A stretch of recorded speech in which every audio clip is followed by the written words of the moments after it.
Good morning, everybody. Morning from Vietnam. Good morning Good from night, Brunei. Morning, good morning. Good morning. Good Good morning. morning. Happy Yeah. morning. everybody. Good morning, everybody. Good morning. Morning. Nice Good Morning. to morning. hear your voice. Is Morning. there a Good background? morning. Is there a background Good from morning from ABS. PUJA that we can use? Good morning. Good morning, everybody. Good morning, morning. Good morning. Good morning Good from Puja, morning. Brunei. Good morning, everybody. Can you hear me properly? Puja, Brunei. My. Bây giờ về chấm bằng một bài bằng thì đã tham ao đó. Bắt chạy cho hai không vậy. Good morning, everybody from Puja, Brunei. Morning. Morning. The event will start at 9 o'clock. Good morning. Okay, good Good morning. So the morning. sound is okay. Everybody can hear me. Yeah. Thank you. Loud and clear. Thank you. Have a I, nice I day. was just I was just wondering whether is there any special background that we can use. You can share in the chat group so we can download as our background. Thank you. Yes, there is the backdrop, JPEG. But yesterday I tried to share the working group, but they don't allow me to access my computer. So I will try again. We will try again to put the background. Thank you. Thank you for the reminder. So see you later, Thank you. everybody. Thank you. Have a nice day. Thank you. Yeah, good morning everybody. Morning. Good morning. Bà thế là có con tôi gửi rồi đó.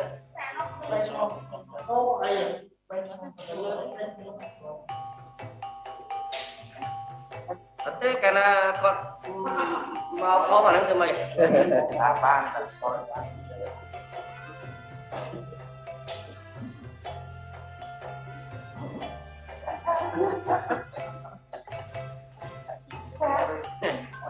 Anh mau bom cạnh luôn. Bom một cái luôn đấy. Đó.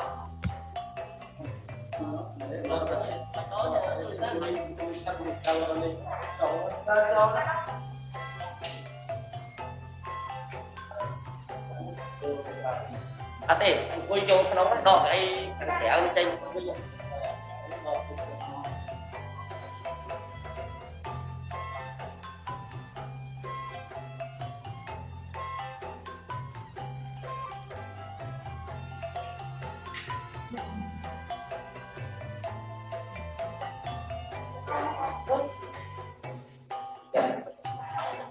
Hả?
Hello.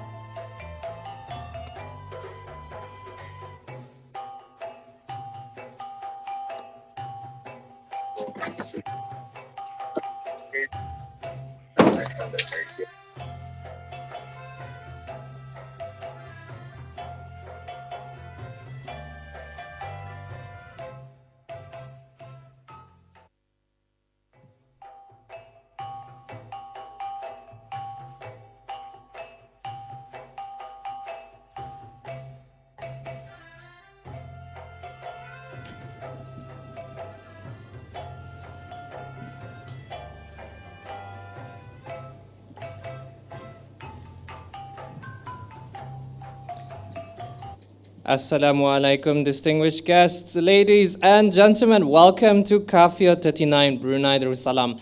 My name is Fadli, your Master of Ceremony, live from Bandar Seri Begawan. Before we do get started, I have a few technical notes to explain. Please do ensure your Zoom ID is named as follows, as how I have. Name followed by organization using the underscore sign. Followed by, please do mute your audio at all times. So we do want to have a very clean event today. A virtual background has been provided for this meeting. And if it has been provided for you, please do apply that accordingly. Please also note that this session will be recorded for documentation purposes. Once again, this event will start at 9 in the morning, Brunei time. So we shall see you soon. So as you can see on the shared screen, there is some signages and housekeeping rules there. So please do follow that accordingly. Once again, the event will start at 9 in the morning, Brunei time. Thank you so much.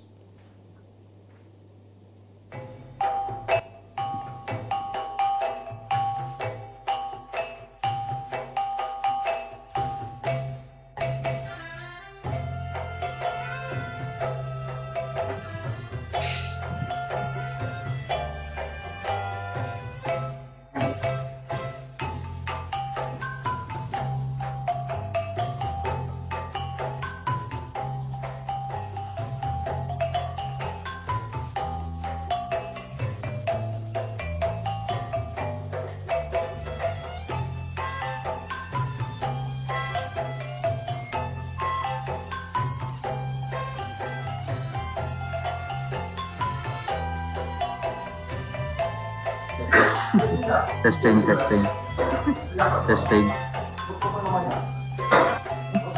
Ada sound dah sana?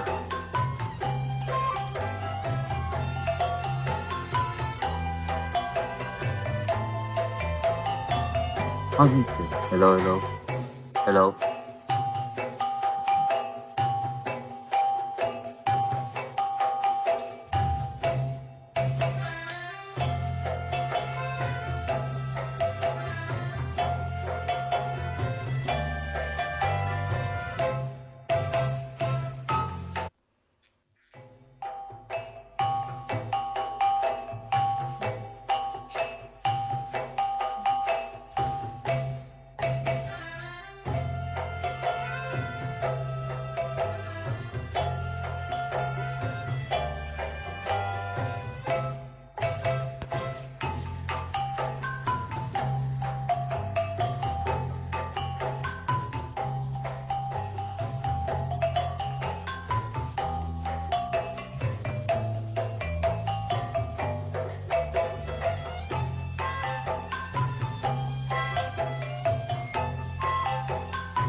of wisdom, the source of intelligence.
Distinguished guests, ladies and gentlemen, welcome to the 39th Conference of ASEAN Federation of Engineering Organizations CAFIO 39 opening ceremony. My name is Fadli and I will be your master of ceremony for today. This year's CAFIO is organized by Pertubuhan Ukur Juruterra dan Arkitek Brunei Darussalam.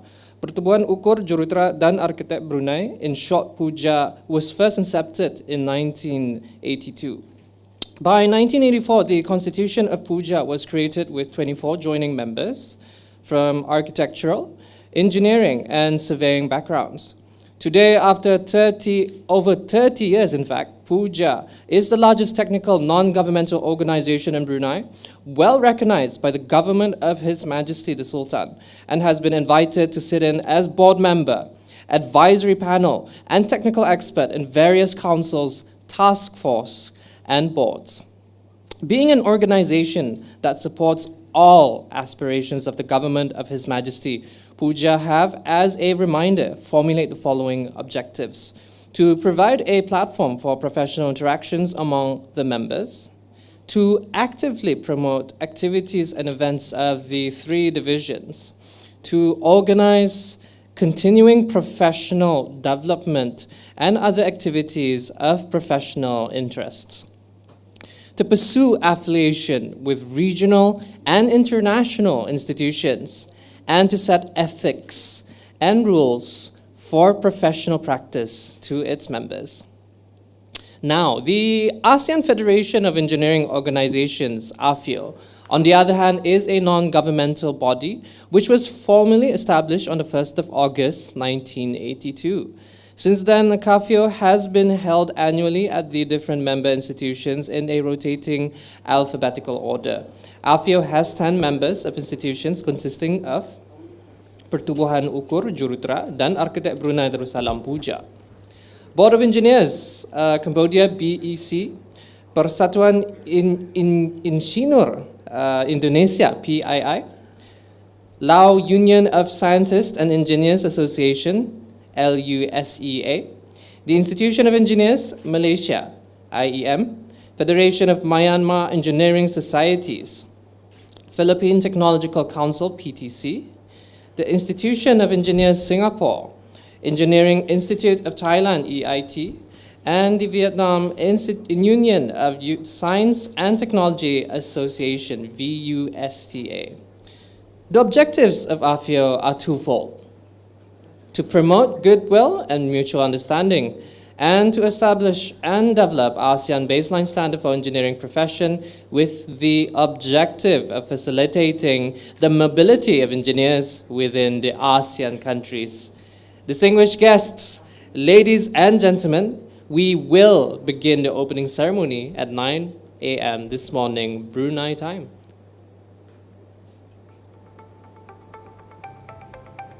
Okay, jalan.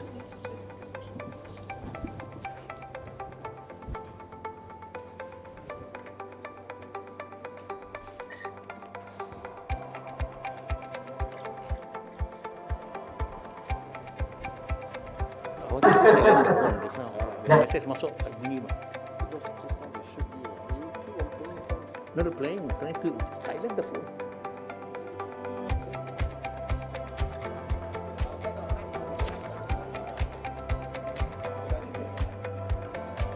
Silent the phone. What do you mean? But how come they would? No. You can it right. You can fill in them.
Recording in progress.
Distinguished guests, ladies and gentlemen, it's good to see you again. For those who are just joining us, welcome. Before we do get started, I have a few technical notes to explain. Please ensure your Zoom ID is named as follows, name followed by organization. You can follow my name here or the shared screen that has just been shown just to signify how the format for your name and organization is. Please mute your audio at all times. Virtual background has been provided for this meeting. For those who have been provided, please do apply that accordingly. Please note that this session will be recorded for documentation purposes.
Distinguished guests, ladies and gentlemen, for those of you just joining us, thank you for attending the 39th Conference of the ASEAN Federation of Engineering Organizations CAFIO 39 opening ceremony.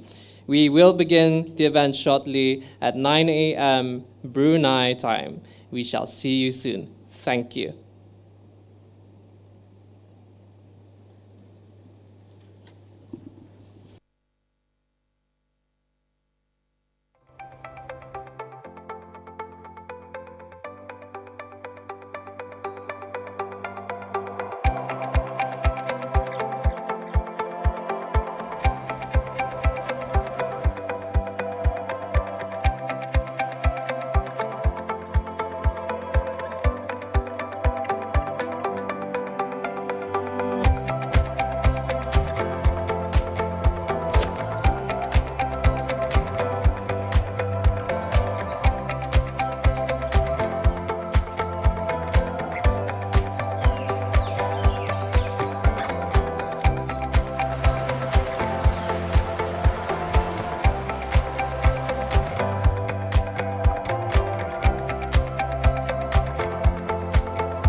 Going to do.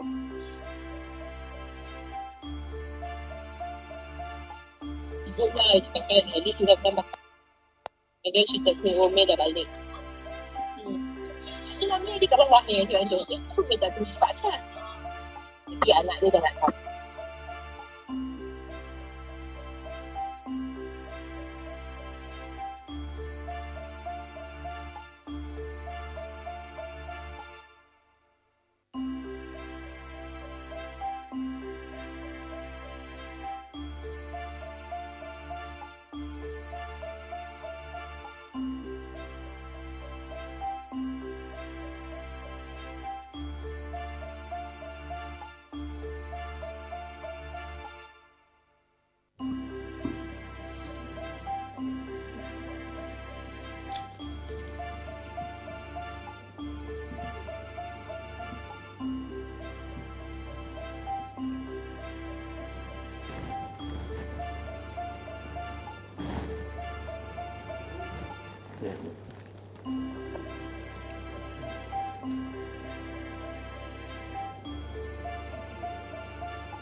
Bismillahirrahmanirrahim.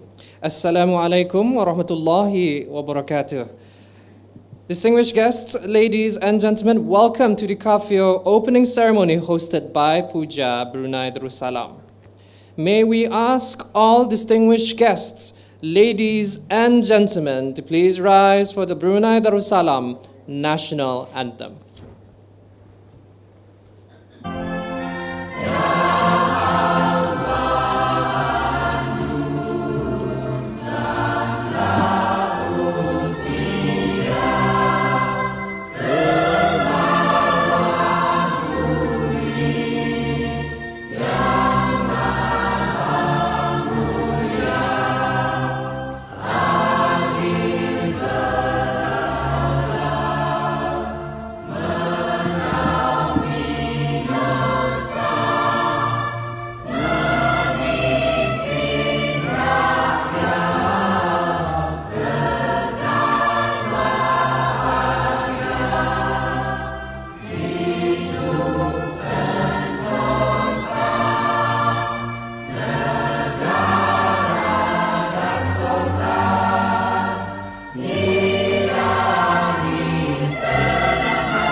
Distinguished guests, ladies and gentlemen, the ASEAN anthem will now be played.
Bismillahirrahmanirrahim.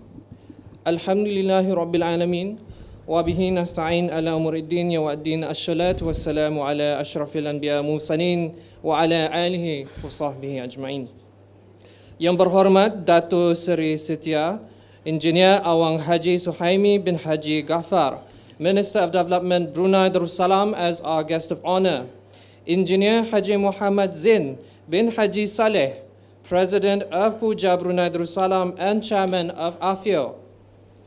Heads of organizations of AFIO, His Excellency Engineer Lim So Tao, Secretary General of the Board of Engineers Cambodia. Dr. Engineer Hero Dewanto, President of Persatuan Insinyur Indonesia. Engineer Ong Chin Lun, President of the Institution of Engineers Malaysia. Engineer Ong Min, President, Federation of Myanmar Engineering Societies. Engineer Federico A. Monsada, President of the Philippine Technological Council. Dr. Richard Kwok, President of the Institution of Engineers Singapore. Mr. Hanya Nasiri, President of the Engineering Institute of Thailand. Doctor of Science Phan Sun Dung, President of the Vietnam Union of Science and Technology Association. Yang berhormat Dato' Seri Setia Dr. Awang Haji Matsuni bin Haji Muhammad Hussein, Minister of Energy Brunei Darussalam.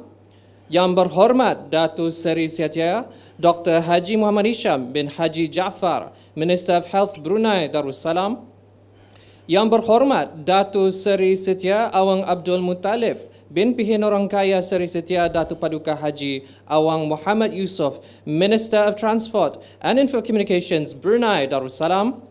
Yang berhormat Major General Retired Datu Paduka Seri Haji Aminuddin Ihsan bin Pihinorangkaya Saiful Muluk Datu Seri Paduka Haji Abidin, Minister of Culture, Youth and Sports, Brunei Darussalam. Yang Mulia Datu Seri Paduka Dr. Haji Abdul Manaf bin Haji Matusin, Deputy Minister of Finance and Economy, Brunei Darussalam. Yang Mulia Datu Seri Paduka Architect Awang Haji Marzuki bin Haji Muhsin, Deputy Minister of Development, Brunei Darussalam. Yang Mulia Professor Dr. Adayang Hajah Zohrah binti Haji Sulaiman, Vice Chancellor of University Technology, Brunei. Yang Mulia Tuan Haji Idris Muhammad Jaafar, Decommissioning and Restoration Manager, Brunei Shell. Distinguished guests, ladies and gentlemen from throughout ASEAN, welcome to Kafio 39 Opening Ceremony. Live from Brunei Darussalam, my name is Fadli and I will be your Master of Ceremony today. In conjunction with the Brunei Darussalam Chairmanship of ASEAN this year, PUJA has the honor to host Kafio 39, a gathering of engineering institutions and organizations of ASEAN countries. In line with the ASEAN Chairmanship theme, we care, we prepare, we prosper. Bersama-sama, together. This 39th edition of the conference will center around engineering and climate change, as it is important more than ever to do more to ensure a better planet, because global climate change is considered one of the greatest environmental threats facing the world.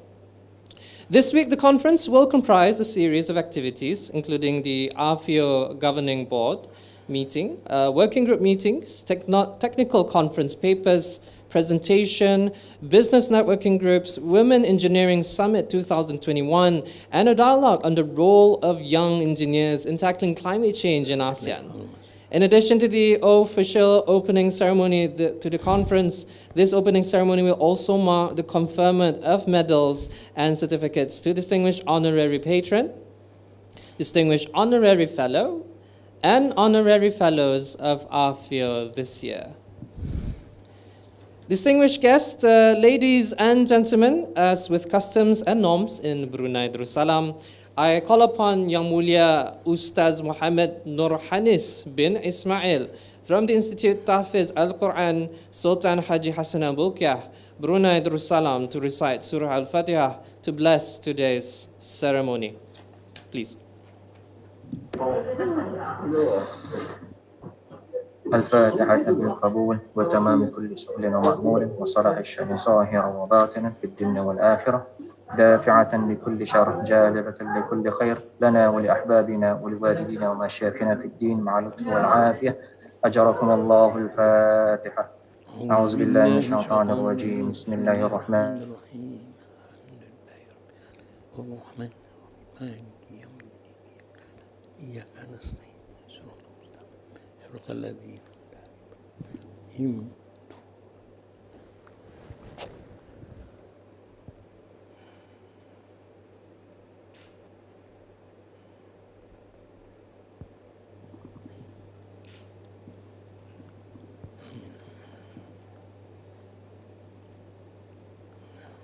Ameen, Ameen, Ya Rabbil Alameen. Thank you very much, Ustaz. Distinguished guests, ladies and gentlemen, we will now welcome the ceremonial group photo. We would like to invite the guests of honor and heads of organizations of AFIO to switch on your camera for a group photo. So we'll just allow our heads of organizations to make sure they're switched on for their cameras first. We will be taking 2 group photos, so do not worry, everyone will get their turn. But otherwise, once again, I'd like to invite our guests of honor and heads of organizations of AFIO to switch on your cameras. We'll be taking 2 shots. The first shot will be an ASEAN hand wave, so as like this, candidly waving, with heads of organizations of AFIO. And the second shot will be a formal photo with everyone, but we'll hold off there first. Now, We'll have our heads of organizations of AFIO to stand by with a ASEAN hand wave. I'm just looking at the technical people. Are we ready? And I will be counting 1, 2, 3. Big smiles and a big wave. Pause for a moment as our technical people are just capturing the screens. Just waiting for that thumbs up. Just wave, and wave. Big smiles. Very handsome, very beautiful, ladies and gentlemen.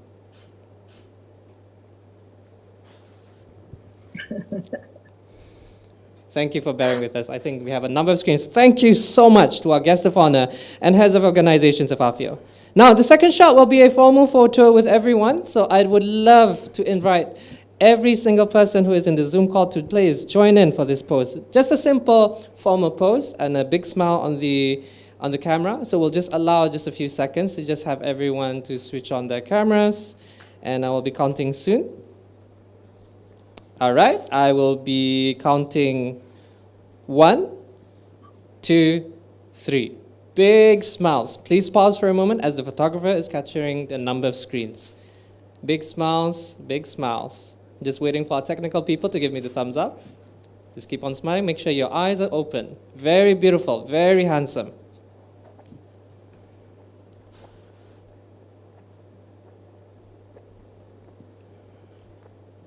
Wonderful time to be smiling this morning.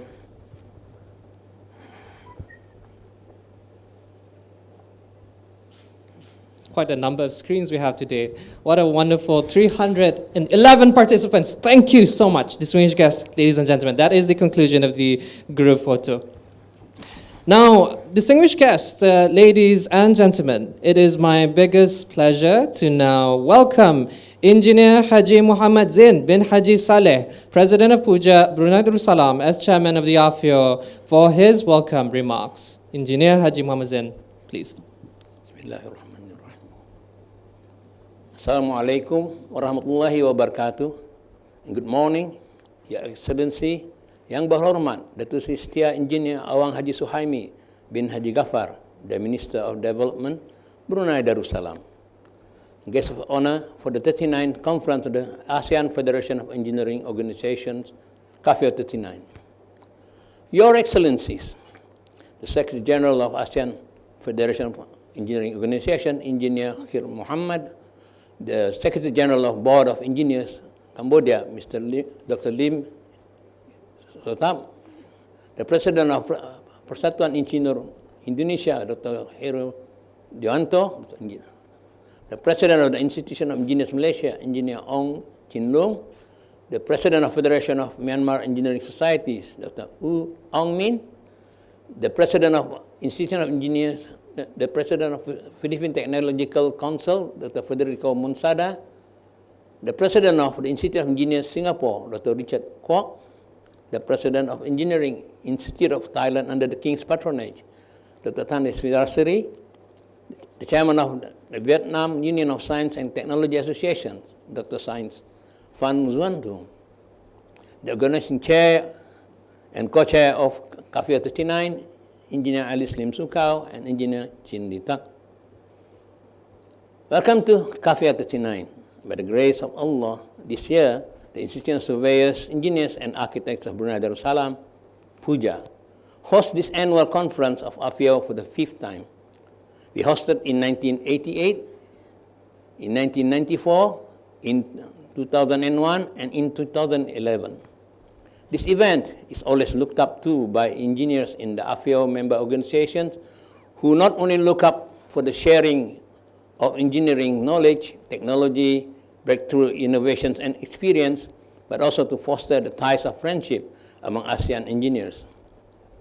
In this conference too, the leadership in the AFIO family of organizations seek to improve the standards of engineering within ASEAN and the quality of life of engineers by developing strategies to enhance the mobility of engineers within ASEAN and beyond. We also understand that ASEAN member states too have taken a part in this direction, and AFIO hopes to continue to play an important role in the realization of the aspirations of the ASEAN leadership with regards to engineering and other allied professional disciplines.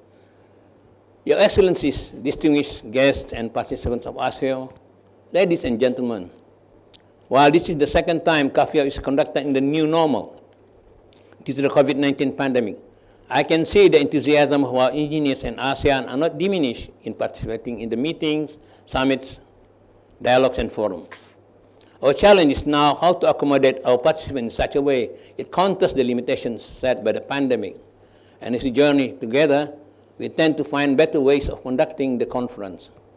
I sincerely wish this conference could have been held in its normally joyous and friendship atmosphere. And the next CAFIO 40, can be held with us meeting physically without fear of the conference becoming a super spreader event. This year, AFIO has chosen the theme Engineering and Climate Change. This is no longer a catchphrase, but a real effort against time to mitigate the adverse consequences of the past and present, and even future human activities which are seen to directly set back gains that we have made in the last 100 years of what some of us call the modern times. Many world summits have been held on the issue of climate change, recognizing its growing threat to our present and future lives, and the latest ones held in Glasgow this month saw nations of the world commit to the reduction of emission of greenhouse gases, conserve and increase forest cover, and target net zero emission status. I sincerely hope that the further efforts, including what we can gain from this conference, will add further to the growing momentum of climate action now. Engineers play a vital role in ensuring their designs and creations are now contributing towards net zero targets. I pray for their continuing success in this regard, and I can assure you that AFIO too will continue to support all efforts to achieve this noble aim and of preserving and conserving the environment for the future of yet unborn generations. Your Excellencies, distinguished guests and participants, ladies and gentlemen, today in the 39th Conference of ASEAN Federation of Engineering Organizations, I am deeply honored to express our highest gratitude to His Majesty Sultan Haji Hassan Al-Bolkiah, Muizzuddin Wadaulah, Ibni Al-Marhum Sultan Haji Omar Ali Saifuddin Sa'adul Khairi Waddin, Sultan and the Yang di-Pertuan Negara Brunei Darussalam, for his consent to receive the AFIO Distinguished Honorary Patron Award, the highest award the Federation grants to state leaders. On a similar subject, it is also my pleasure to congratulate this year's recipients of AFIO Distinguished Honorary Fellow and Honorary Fellow Awards, which in the years before the pandemic were conferred physically to all awardees. The AFIO Awards are our appreciation from the engineering community in ASEAN to persons of eminence in the engineering and related disciplines who have fulfilled the criteria agreed by the AFIO Board of Governors and to recognize their contributions formally by the conferment. The awards were decided in the AFIO Board of Governors meeting in AFIO midterm meeting in Malaysia in August 2021. Your Excellencies, distinguished guests and participants, ladies and gentlemen, I would like to express my highest appreciation to our guest of honor, Yang Berhormat Datuk Seri Setia Engineer Awang Haji Suhaimi bin Haji Ghaffar, the Minister of Development of Brunei Darussalam, for officiating our conference. I also thank member organizations of AFIO for their support and cooperation, the AFIO Secretariat, the Chair and Co-Chair of the AFIO, of the CAFIO 39 Organizing Committee, and the hardworking and dedicated committee members and volunteers, and the government of His Majesty, the Sultan Yang di-Pertuan Negara Brunei Darussalam, especially the Ministry of Foreign Affairs and the Ministry of Development, our generous sponsors, the paper contributors, without whose contribution and support in time, finance, and other resources, without all those blessings, this conference would not happen today. I wish everyone a happy and fruitful conference, and I do apologize for any shortcomings found as we travel this journey of discovery together in the new normal. And rest assured, future organizers of CAFIO will deliver better and better conferences. Wabillahi taufiq wal hidayah. Wassalamualaikum warahmatullahi wabarakatuh. I thank you. Thank you, Engineer Haji Muhammad Zain bin Haji Saleh, for the welcome remarks. Our esteemed guest of honor is Yang Berhormat Datuk Seri Setia Engineer Awang Haji Suhaimi bin Haji Ghaffar, Minister of Development of Brunei Darussalam. Yang Berhormat Datuk has held several positions within the Ministry of Development, such as Permanent Secretary, Technical and Professional, and as Director General of the Public Works Department. Yang Berhormat Dato is a professional engineer, registered with Brunei Darussalam Board of Architects, Professional Engineers and Quantity Surveyors, and a chartered civil engineer with the Institution of Civil Engineers of the United Kingdom.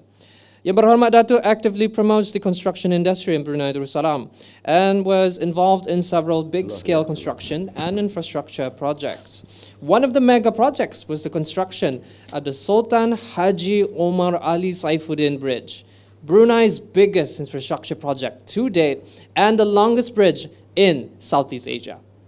Yang Berhormat is a strong supporter of PUJA Brunei and a special advisor to PUJA Engineers Division.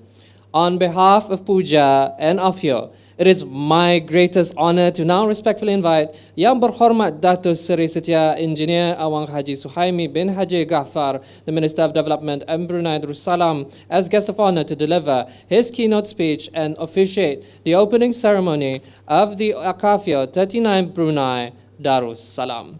Yang Berhormat, please. Thank you very much. Bismillahirrahmanirrahim.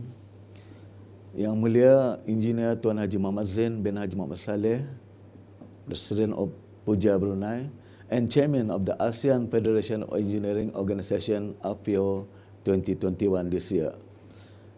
Your Excellencies, Presidents and Heads of all the ASEAN Federations of Engineering Organization, distinguished guests, distinguished keynote speakers, respected participants of AFIO 39, fellow engineers, ladies and gentlemen, Assalamualaikum warahmatullahi taala wabarakatuh, and a very good morning to all of you.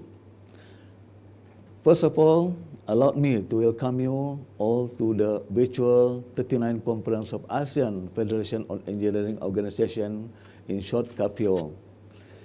It gives me a great pleasure to appreciate the events today and to address fellow engineers from all around ASEAN. Since Brunei Darussalam, as chair of ASEAN 2021 this year, is very honored to host this 39 AFIO this year.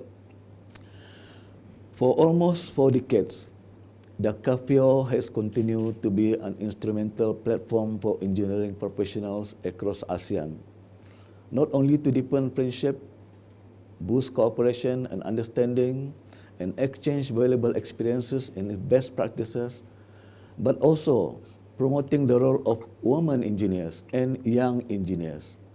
And most importantly, AFIO has always steered our focus to areas that is of the most concern to the region, with the aim to explore new engineering solutions and opportunities. This year's theme on engineering and climate change could not come at better time. This year, 2021, is seen as the turning point for tackling one of the greatest environmental challenges of our time, climate change. The world is currently in a state of climate and environmental emergency. The best available science was released by the Intergovernmental Panel on Climate Change, IPCC, first part of the 6th ASEAN report, telling us that the world has reached a warming of 1.1 degrees Celsius and will likely to reach the 1.5 degrees threshold as early as 2030. And beyond this point, the impacts on our sea level and weather patterns will be irreversible. At this year's United Nations Conference on Climate Change, or COP26, the world responded and we saw climate ambitions being labeled up by major global economies pledges on carbon neutrality, strengthening forest preservation, and reversing deforestation, as well as phasing out coal. Climate change is a major concern to us, ASEAN, as Southeast Asia is one of the most at-risk regions in the world to the impacts of climate change. This was stated in the ASEAN State of Climate Change report released last month, and the report further highlighted that the region is highly vulnerable to sea level rise and coastal inundation due to the large populations and economic assets in coastal areas. As we know, effects of climate change are many. which include increased infectious disease, heat waves, reduced crop yields, flooding, extensions of marine life due to the ocean acidification, and the sea level rises with the potential to place millions of people and several megacities underwater. In addition to direct consequences, resulting mass migration events and political instability are likely to cause extensive additional human suffering. Although projected climate change impact vary considerably from country to country within ASEAN, the region will generally face significant impacts both to its built environment and its economy.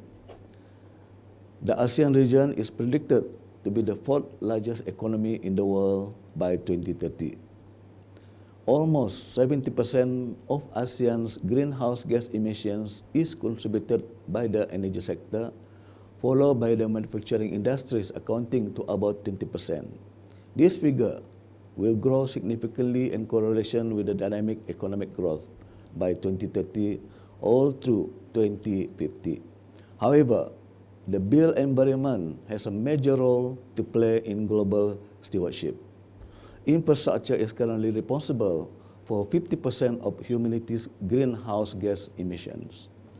Nevertheless, we must recognize that all ASEAN member states have communicated its nationally determined contributions in this years, with a few recently indicating commitment towards net zero. Since ASEAN has a higher stake in the fight against climate change compared to other regions, it is therefore important for the region to accelerate its responses on both climate mitigation and adaptation measures. As ASEAN Chair for 2021 this year, Brunei Darussalam had the honor to deliver the ASEAN Joint Statement to COP26 in Glasgow a few weeks ago. The joint statement reaffirmed the region's collective commitment on climate action, both to the United Nations Framework Convention on Climate Change, UNFCCC, and to the Paris Agreement. Distinguished guests, ladies and gentlemen, fellow engineers, in driving the shift to a low-carbon ASEAN, investments on infrastructure for decarbonization are required. At the same time, achieving a climate resilient ASEAN also requires investment on infrastructure to reduce climate change impacts such as sea level rise, flooding, landslide, and forest fires.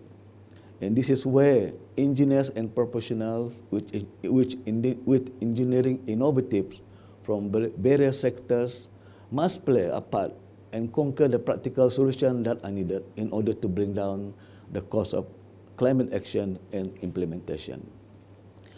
Climate change will remain a complex issue. We must therefore continue to drive innovation in engineering to ensure that climate risks, both mitigation and adaptations, are addressed with the most effective solution with a sense of urgency in the most material, effective, and cost-effective designs. With creative and innovative engineering, we could reconfigure existing infrastructure to be more climate adaptive and transform future infrastructures to climate-proof ready. I believe we could also explore new engineering solutions for climate mitigation efforts, such as carbon capture, utilization and storage, sustainable energy systems, and renewable energy, to name a few. Infrastructure projects and designs that are set today will be locked in for a long term, so it is crucial that we take the right steps now. As ASEAN embarks on a low-carbon transition, I call upon our ASEAN engineers and professionals to seize these new emerging low-carbon or green growth opportunities and keep building up their skills, capacities, and credentials in order to provide effective engineering solutions to all the climate challenges that will continue to come the region's way. For a foreseeable period of time, our engineers in ASEAN will continue to play a crucial role in endeavor to advance ASEAN as a low carbon and climate resilient region. Alhamdulillah, for Brunei Darussalam, we have declared to reduce 20% of our total greenhouse emission by 2030 through our indices, and we have expressed our intention to move towards net zero by 2050. This will not be an easy task for us, but it is necessary for our vulnerability to the impacts of climate change increase every year. Distinguished guests, ladies and gentlemen, fellow engineers. At this opportunity, I wish to congratulate this year's AFIO Awards and certificates recipients for distinguished honorary fellows and members for their contribution towards engineering and to the community. I'd like to also express my appreciation to the 39th AFIO Organizing Committee for all the hard work and efforts in putting up together this event.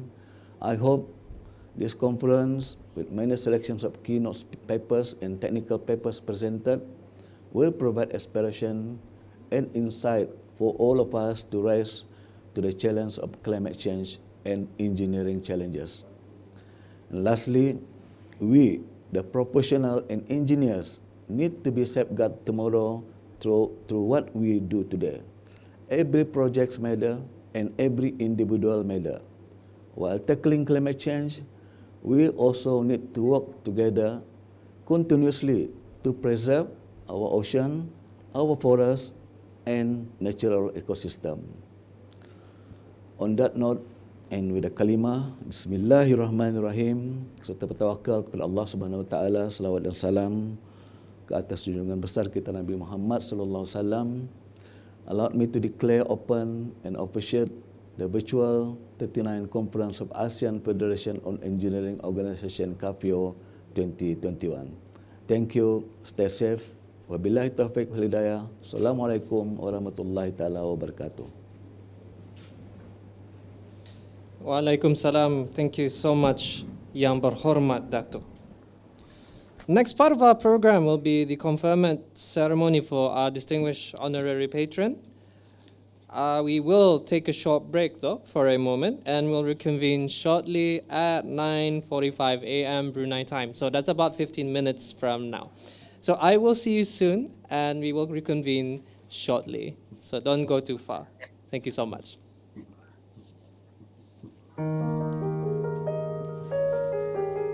Negara Brunei Darussalam amat bertuah.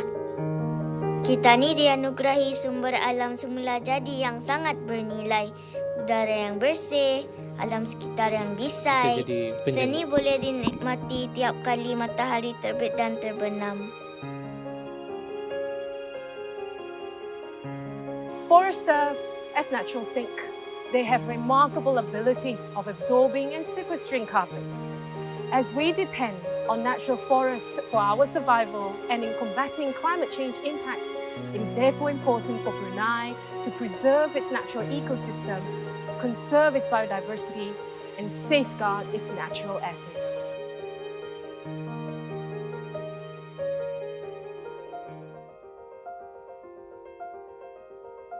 Kego tungo pagtaon tugulo, koji similaw rigom, mokdite, alay kayu, ya tapgaon.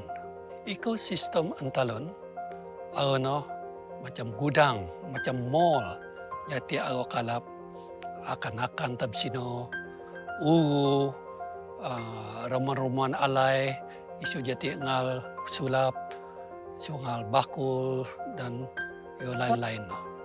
Etinoyo yo ompogot tagon jati nganca madun-madun sa awad-awad jati iyo mamagun. Brunei is home to rich tropical marine biodiversity. Reefs provide shoreline protection from storm and erosion, as well as food and source of income for coastal communities. We stand to lose a lot if these resources disappear, so we must work together to protect and save our reefs. Tapinya, ekosistem kita ni semakin berubah. Dan kita inilah generasi pertama yang akan merasa kesan-kesan perubahan ini. Banjir, tanah susur, kebakaran hutan dan angin kencang adalah di antara kejadian bencana alam yang sering melanda negara ini. Keadaan cuaca yang semakin tidak dapat dijangkakan memberikan cabaran kepada operasi respon dan pemulihan bencana untuk dilaksanakan oleh agensi-agensi bertindak, khususnya bagi menjaga kesejahteraan mereka yang terjejas oleh kejadian seperti banjir.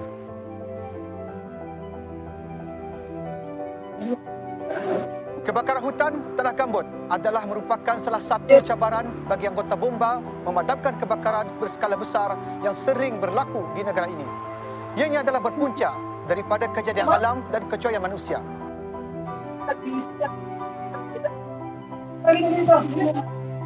Perubahan iklim merupakan salah satu ancaman global yang paling mencemaskan pada masa ini.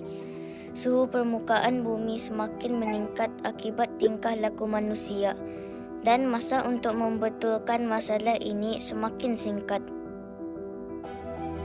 The Brunei Darussalam National Climate Change Policy is guided by the principles of achieving Wawasan Brunei 2035 and promoting Brunei's economic security, sustainability and prosperity through a low-carbon approach. The green economy presents many opportunities for us, transforming industries, creating new and safe jobs, and greener goods and services, and bringing about sustainable growth. But we must act now, and we must act together. The government, together with the private sector and civil society, NGOs, industries, businesses, schools, our nation youths, and every Bruneian has a part to play in ensuring that a clean, green and sustainable environment can be preserved for future generations.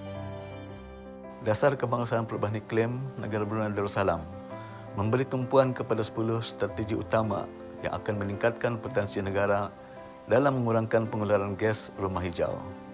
Namun, peralihan rendah karbon sangat memerlukan sokongan padu dan penglibatan pelbagai pihak yang berkepentingan di seluruh negara untuk mencapai matlamat utama melalui pendekatan whole of nation, iaitu untuk membentuk hala tuju negara Brunei ke arah menjadi sebuah negara yang lestari, yang rendah karbon serta berdaya tahan iklim. Negara Brunei Darussalam telah pun melalui perjalanan sebagai sebuah negara pengeluar minyak dan gas selama hampir 1 abad. Dalam melangkah ke abad yang baru, negara akan memulakannya dengan peralihan ke arah sektor tenaga yang termasuk industri minyak dan gas hiliran dan huluan yang lebih rendah karbon bagi memastikan perkembangan sektor perindustrian negara akan terus berdaya tahan dan inklusif. Ini adalah penting dalam memacu pertumbuhan ekonomi yang rendah karbon di negara Brunei Darussalam. Sebahagian usaha negara ke arah ini adalah dengan memastikan sektor tenaga termasuk industri minyak dan gas mengamalkan zero routine flaring atau pembakaran rutin sifar serta menggunakan pakai teknologi yang dapat mengurangkan pelepasan gas-gas rumah hijau. Tackling climate change is an urgent challenge and we all have a role to play. At BSP, we are on a decarbonisation journey. We are focused on progressing opportunities to reduce the greenhouse emissions from our operation. We support Brunei's ambition to reduce industrial emissions with a target towards zero routine flaring by 2030.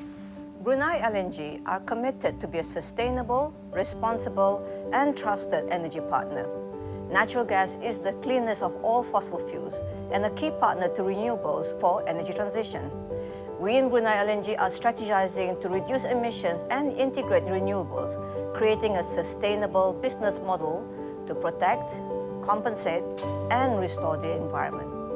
We are an engine of growth for the country, and our continuous revenue generation is essential in powering the progress of sustainability efforts in Brunei Darussalam and in building future capability.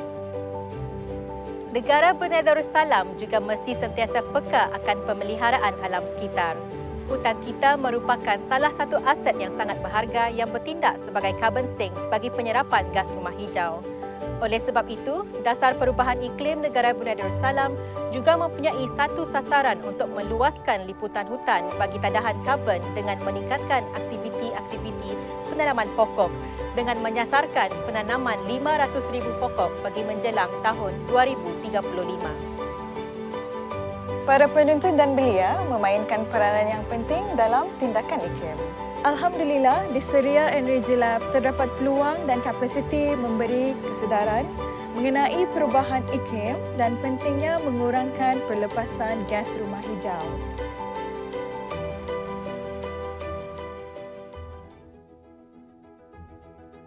Hi, at ENEVO, our vision is to provide solution to global sustainability challenges.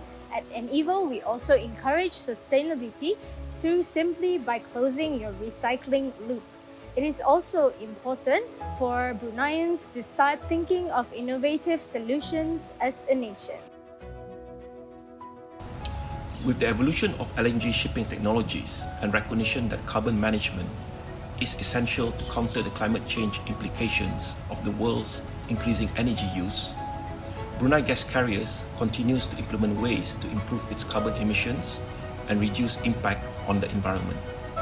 BGC acknowledges that we can play a part by adopting more energy-efficient practices and technologies that would make BGC's fleet more environmentally sustainable. Demi bumi kita dan masa depan kita, marilah bertindak sekarang.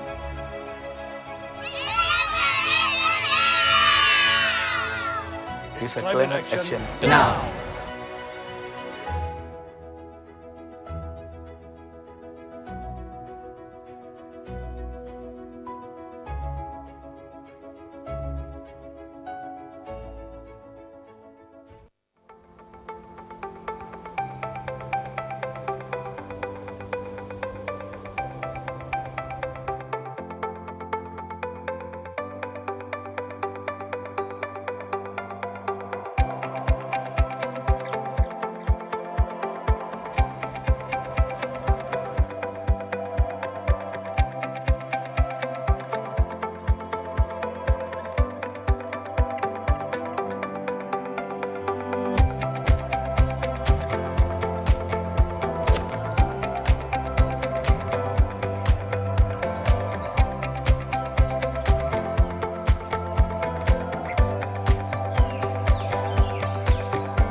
Distinguished guests, ladies and gentlemen, welcome back.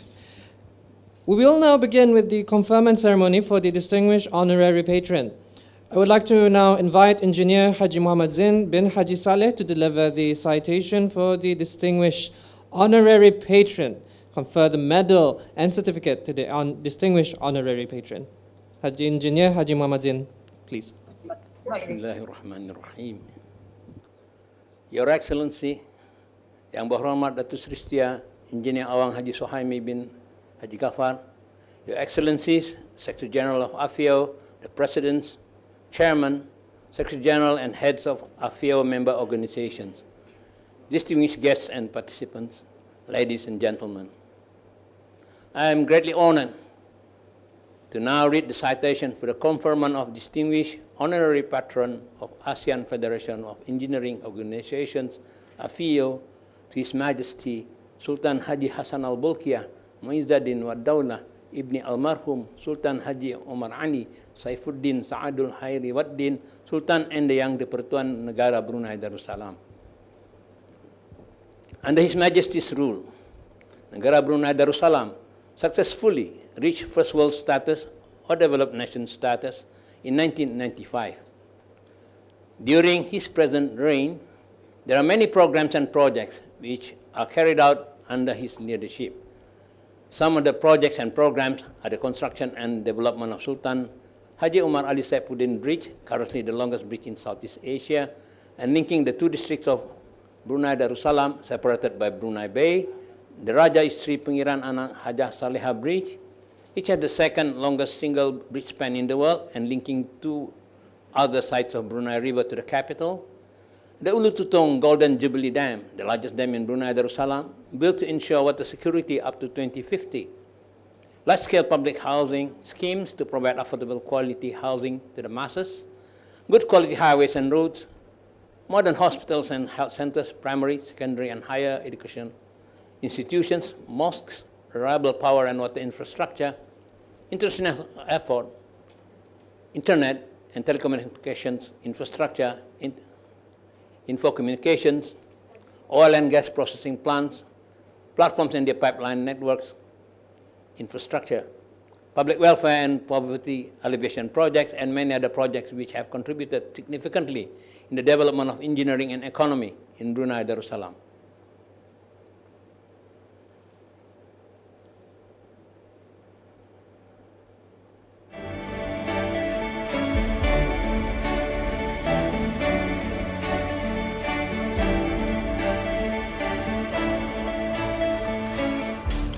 Your Excellencies, I would like to call the 38th and 39 ASEAN summits and related summits to order.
Yang berhormat Datu, distinguished guests, ladies and gentlemen, the next event will be the conferment of the AFIO Distinguished Honorary Fellow and AFIO Honorary Fellows to 8 recipients from Brunei Darussalam. It's my pleasure once again to invite Engineer Haji Muhammad Zin bin Haji Saleh, Chairman of the AFIO, for the conferment of medal and certificates to AFIO Distinguished Honorary Fellow and AFIO Honorary Fellows from Brunei Darussalam. Now, for the AFIO Distinguished Honorary Fellow, it is now my honor to announce that the conferment of the AFIO Distinguished Honorary Fellow is to Yang Berhormat Datuk Seri Setia Dr. Awang Haji Matsuni bin Haji Muhammad Hussein, Minister of Energy, Brunei Darussalam. Yang Berhormat Datuk Seri Setia Dr. Awang Haji Matsuni bin Haji Muhammad Saleh. Apologies. Yang Berhormat Datuk Seri Setia Dr. Awang Haji Matsuni bin Haji Muhammad Hussein was appointed as the Minister of Energy and Industry of Brunei Darussalam on 30th January 2018. He was subsequently appointed as the Minister of Energy of Brunei Darussalam since 19th November 2019. Prior to this, Yang Berhormat Datuk was the Deputy Minister of Development from 2005 to 2010. Prior to his appointment, Yang Berhormat Datuk was a consultant of consultant MWH, following his retirement from Brunei Shell Petroleum Sendirian Berhad, where he served as the Deputy Managing Director and Corporate Affairs Director, among others, from 1992 to 2002. He had full responsibility for human resources and corporate matters, including government liaison. He started his early engineering career with a consultant in London before returning to Brunei. He joined Shell in 1974 as a project engineer for planning, installation, and commissioning of offshore structures for Brunei Shell, Sarawak Shell, and Sabah Shell. The largest project he managed was the Fairly 4 complex, which involved the installation and hookup of drilling and gas platforms and accommodation module. He managed several overseas assignments, including Assistant Area Coordinator, based in London and The Hague for East Australasia, with responsibilities for exploration, concession, and production sharing agreements and external affairs. Yang Berhormat Datuk is also currently the Chairman of the Petroleum Authority of Brunei Darussalam and the Co-Chairman of the Brunei Darussalam National Council on Climate Change.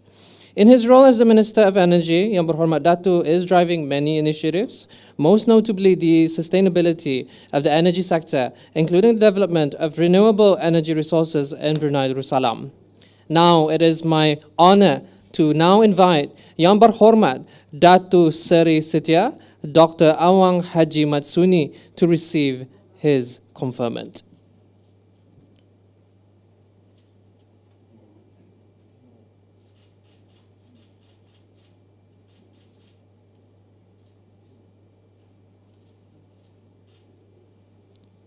Thank you so much, Yang Berhormat Datuk.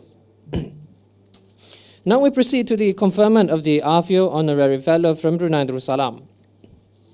The first recipient is Yang Berhormat Datuk Seri Setia Dr. Haji Muhammad Isham bin Haji Jaafar, Minister of Health, Brunei Darussalam. Yang Berhormat Datuk Seri Setia Dr. Haji Muhammad Isham bin Haji Jaafar, Minister of Health, Brunei Darussalam, has been the Minister of Health since 2017. The Yang Berhormat Datuk is a practicing surgeon, Chairman of the Jerudong Park Medical Center and Deputy Chairman of Pantai Jerudong Specialist Center, 2 private hospitals in Brunei Darussalam. Yang Berhormat Datuk is instrumental in leading the fight against COVID-19, and through the efforts of all government agencies and a whole of nation, Brunei Darussalam has continued to keep COVID-19 cases under control. We'd like to now invite, and my honor to now invite Yang Berhormat Datuk Seri Setia Dr. Haji Muhammad Isham to receive his conferment.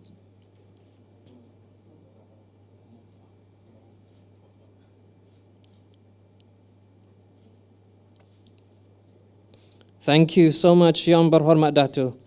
The second recipient is Yang Berhormat Datuk Seri Setia Awang Abdul Muttalib bin Pihanurangkaya Seri Setia Datuk Paduka Haji Awang Muhammad Yusof, Minister of Transport and Infocommunications, Brunei Darussalam. Since becoming Minister of Transport and Infocommunication, Yang Berhormat Datuk has spearheaded the development of the transport and infocommunication sector in Brunei Darussalam.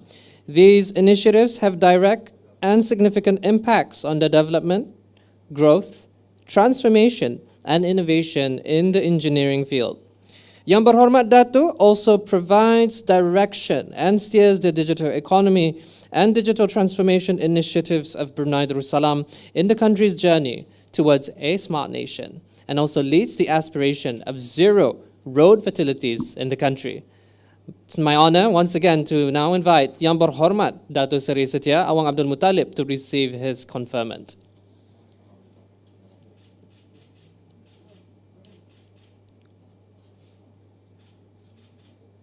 Thank you so much, Yang Berhormat Dato. The next recipient is for the AFIO Honorary Fellow Award is Yang Berhormat Major General Retired Dato Paduka Seri Haji Aminuddin Ehsan bin Norangkaya Saiful Muluk, Dato Seri Paduka Haji Abidin, Minister of Culture, Youth and Sports, Brunei Darussalam. Yang Berhormat Major General Retired Dato Paduka Seri Haji Aminuddin Ehsan bin Norangkaya Saiful Muluk, Dato Seri Paduka Haji Abidin, Minister of Culture, Youth and Sports, Brunei Darussalam, was trained as a civil engineer and had a long distinguished career in the Royal Brunei Armed Forces since 1988, culminating in his appointment as Commander of the Royal Brunei Armed Forces in 2009 until his retirement in 2014. Prior to being appointed as the Minister of Culture, Youth and Sports by His Majesty the Sultan, Yang Berhormat Dato served as a High Commissioner of Brunei Darussalam to the United Kingdom in 2014. Yang Berhormat Dato personally and through his ministry initiated many programs to develop and empower the youths towards nation building in Brunei Darussalam. And Yang Berhormat Dato has been instrumental in encouraging youth volunteerism to support the Ministry of Health as frontliners in Brunei's fight against COVID-19. We would like to now invite Yang Berhormat Major General Retired Dato Paduka Seri Haji Aminuddin Ehsan to receive his conferment.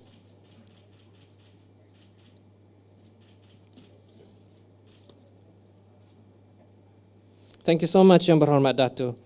The next recipient for the AFIO Honorary Fellow is Yang Mulia Dato Seri Paduka Dr. Haji Abdul Manaf bin Haji Matusin, Deputy Minister of Finance and Economy Brunei Darussalam. Yang Mulia Doctor was trained as a mechanical engineer and was appointed as Deputy Minister of Finance and Economy. There's a conference going on right now in Brunei, which is on the conference of the engineering organization, the KFIO, Federation of Engineering Organizations. Once again, Yang Mulia Dato Seri Paduka Dr. Haji Abdul Manaf was appointed as Deputy Minister of Finance and Economy Brunei Darussalam in 2018. He has served the government of Brunei Darussalam in various positions in Ministry of Primary Resources and Tourism, the Prime Minister's Office and the Ministry of Home Affairs. He has also held a number of important posts in University Brunei Darussalam and the Brunei Economic Development Board. As Deputy Minister of Finance and Economy Brunei Darussalam, Yang Mulia Dato Doctor has been instrumental in diversifying the economy to be more sustainable and less reliant on the oil and gas industry, whilst supporting quality and accessible infrastructure development in the country. Now I'd like to invite Yang Mulia Dato Seri Paduka Dr. Haji Abdul Manaf to receive his conferment.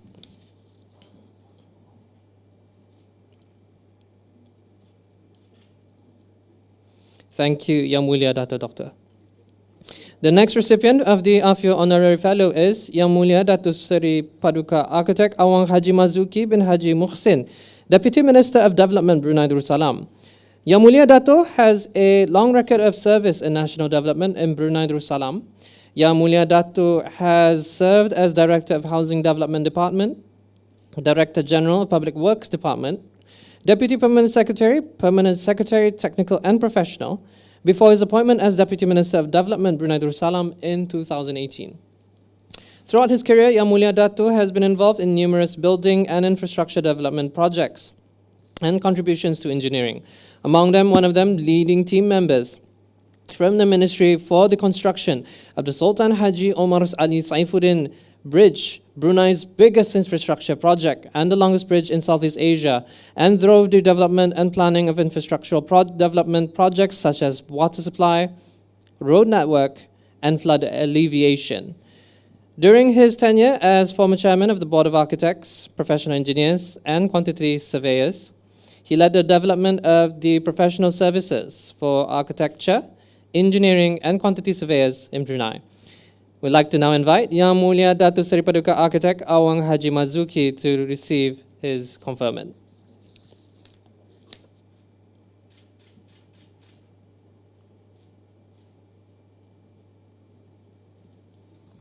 The next recipient for the AFIO Honorary Fellow is Yang Mulia Professor Dr. Dayang Haja Zohra binti Haji Sulaiman, Vice Chancellor of University Technology Brunei, UTB. Yang Mulia Professor spearheaded the transformation of the University Technology Brunei to be amongst the best 10 universities of engineering and technology in Southeast Asia. The vision of which has proceeded in 2017 when UTB ranked 9 among universities of engineering of technology in Southeast Asia. The vision of which has proceeded in 2017 when UTB ranked 9 among universities of engineering of technology in Southeast Asia. In November 2021, for the first time in its history, University Technology Brunei was awarded a 5+ star rating for excellence by QS, and this achievement placed University Technology Brunei amongst the 15 universities in the world and the only university in Southeast Asia to receive this prestigious 5+ star award. I'd now like to invite Yang Mulia Professor Dr. Dayang Haja Zohra binti Haji Sulaiman to receive her conferment.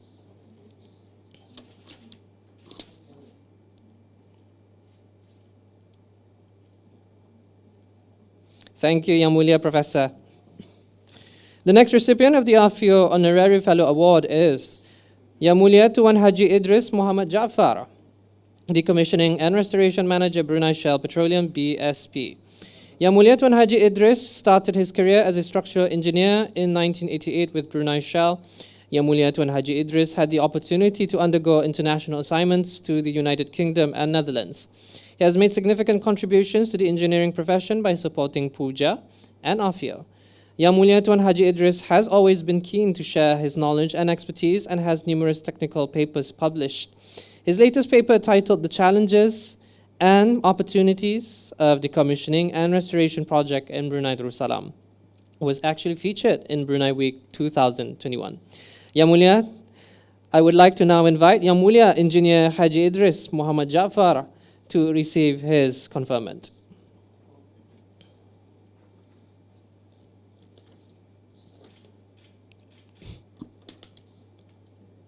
Thank you so much, Yang Mulia Tuan Haji Idris. A big congratulations to all the recipients.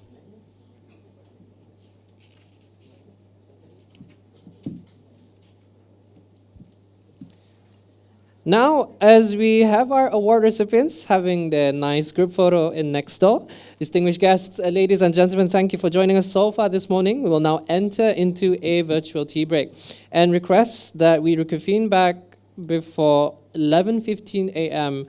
Brunei time. In the next part of the program, we will feature several keynote address presentations. Just checking if we do have any announcements. Otherwise, we will see you at 11:15 a.m. Brunei time. Thank you so much. See you soon.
Negara Brunei Darussalam amat bertuah.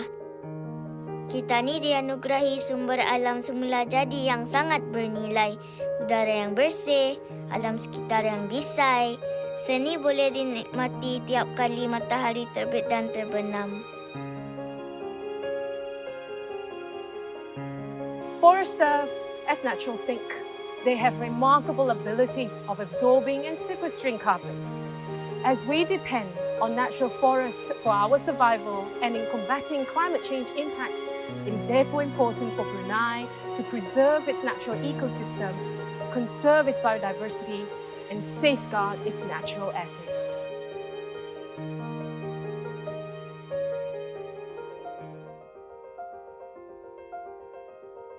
Kego tungo pagtaon tugulo, koji similaw rigom, mokditi, alay kayu, ya tapgaon.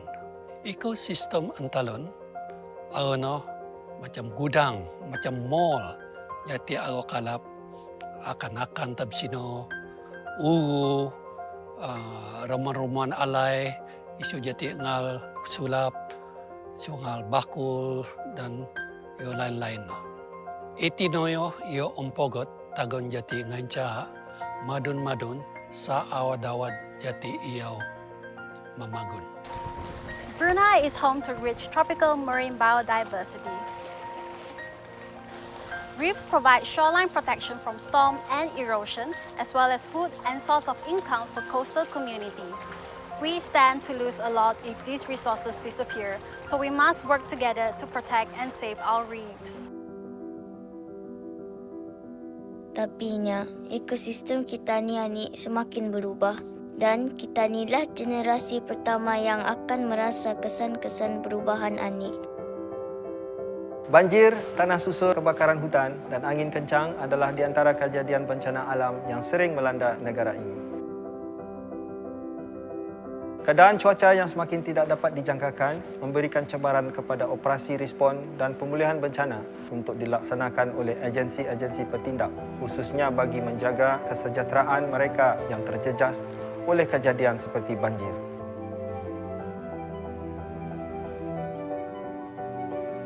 Kebakaran hutan tanah gambut adalah merupakan salah satu cabaran bagi anggota bomba memadamkan kebakaran berskala besar yang sering berlaku di negara ini. Ianya adalah berpunca daripada kejadian alam dan kecoyan manusia.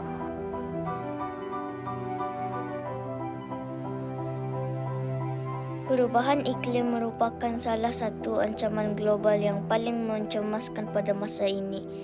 Suhu permukaan bumi semakin meningkat akibat tingkah laku manusia dan masa untuk membetulkan masalah ini semakin singkat.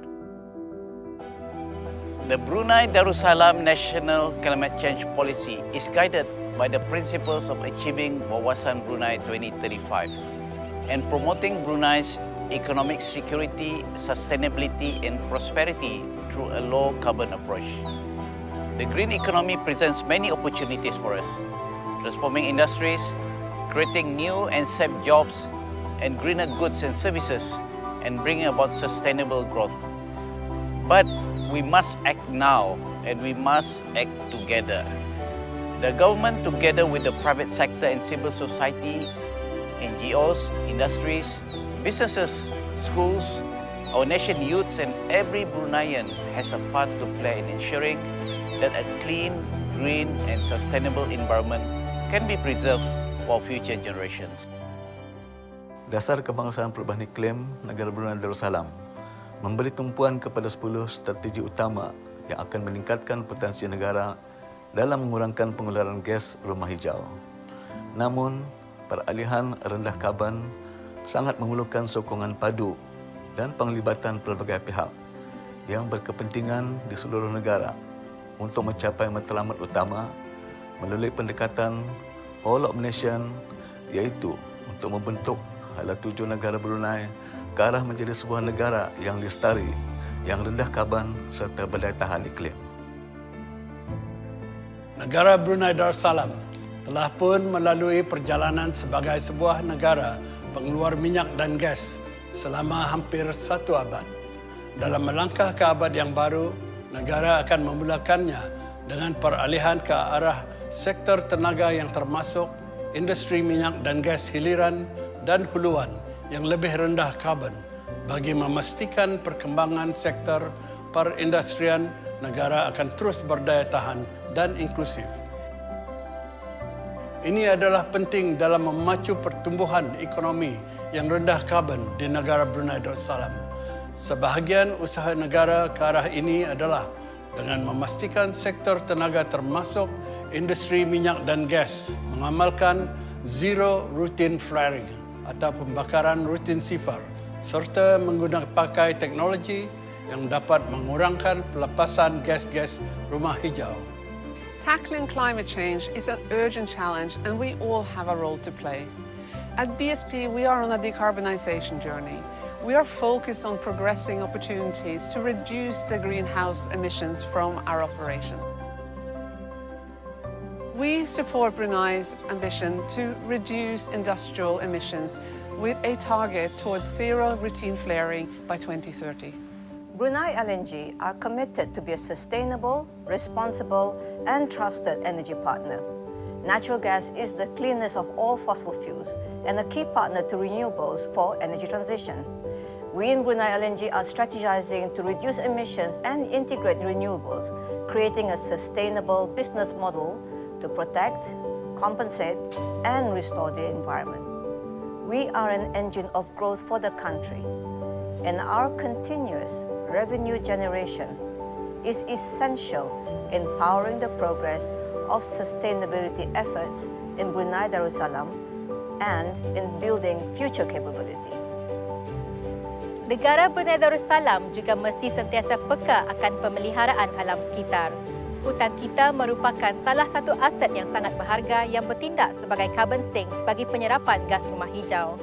Oleh sebab itu, Dasar Perubahan Iklim Negara Brunei Darussalam juga mempunyai satu sasaran untuk meluaskan liputan hutan bagi tadahan karbon dengan meningkatkan aktiviti-aktiviti penanaman pokok dengan menyasarkan penanaman 500,000 pokok bagi menjelang tahun 2035. Para penuntut dan belia memainkan peranan yang penting dalam tindakan iklim. Alhamdulillah, di Syria dan Region Lab terdapat peluang dan kapasiti memberi kesedaran mengenai perubahan iklim dan pentingnya mengurangkan pelepasan gas rumah hijau.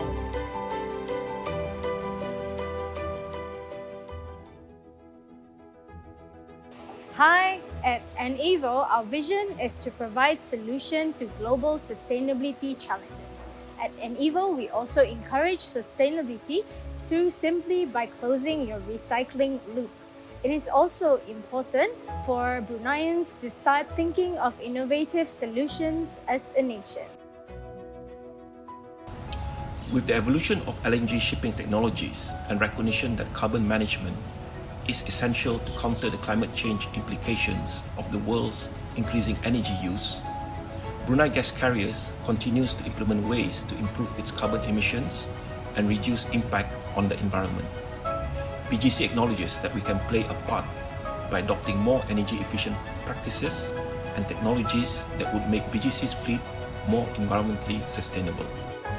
Demi bumi kita dan masa depan kita, marilah bertindak sekarang.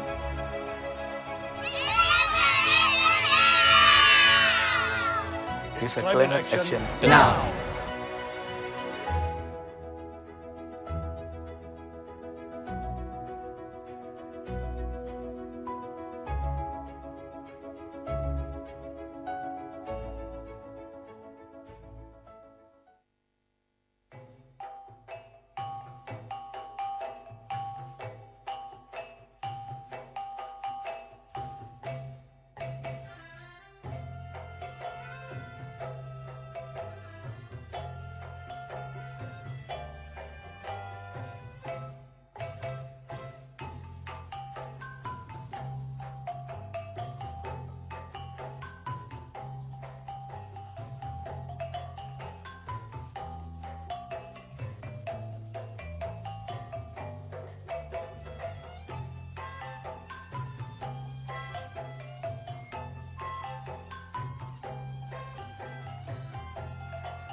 Negara Brunei Darussalam amat bertuah.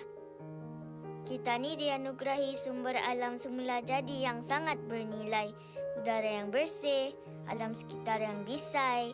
Seni boleh dinikmati tiap kali matahari terbit dan terbenam.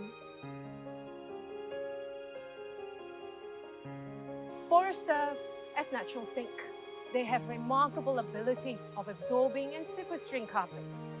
As we depend on natural forests for our survival and in combating climate change impacts, it is therefore important for Brunei to preserve its natural ecosystem, conserve its biodiversity, and safeguard its natural assets.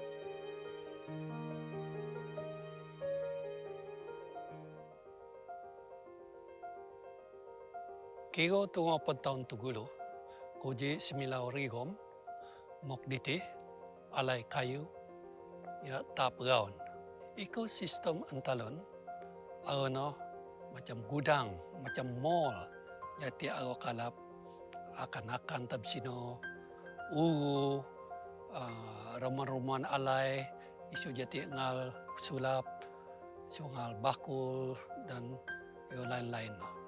Itinoyo yo ompogot tagon jati nganca madun-madun sa awad-awad jati iyaw mamagun. Brunei is home to rich tropical marine biodiversity.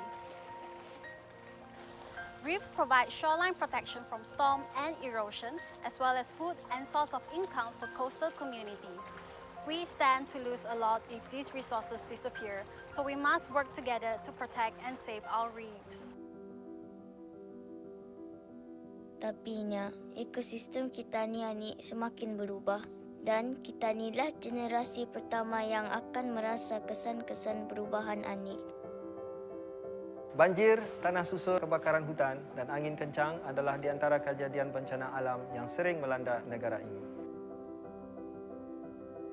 Keadaan cuaca yang semakin tidak dapat dijangkakan memberikan cabaran kepada operasi respon dan pemulihan bencana untuk dilaksanakan oleh agensi-agensi bertindak, khususnya bagi menjaga kesejahteraan mereka yang terjejas oleh kejadian seperti banjir.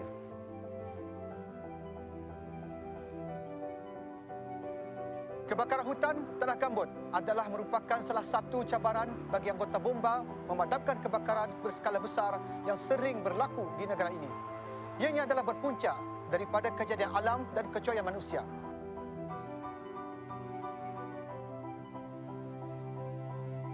Perubahan iklim merupakan salah satu ancaman global yang paling mencemaskan pada masa ini. Suhu permukaan bumi semakin meningkat akibat tingkah laku manusia dan masa untuk membetulkan masalah ini semakin singkat.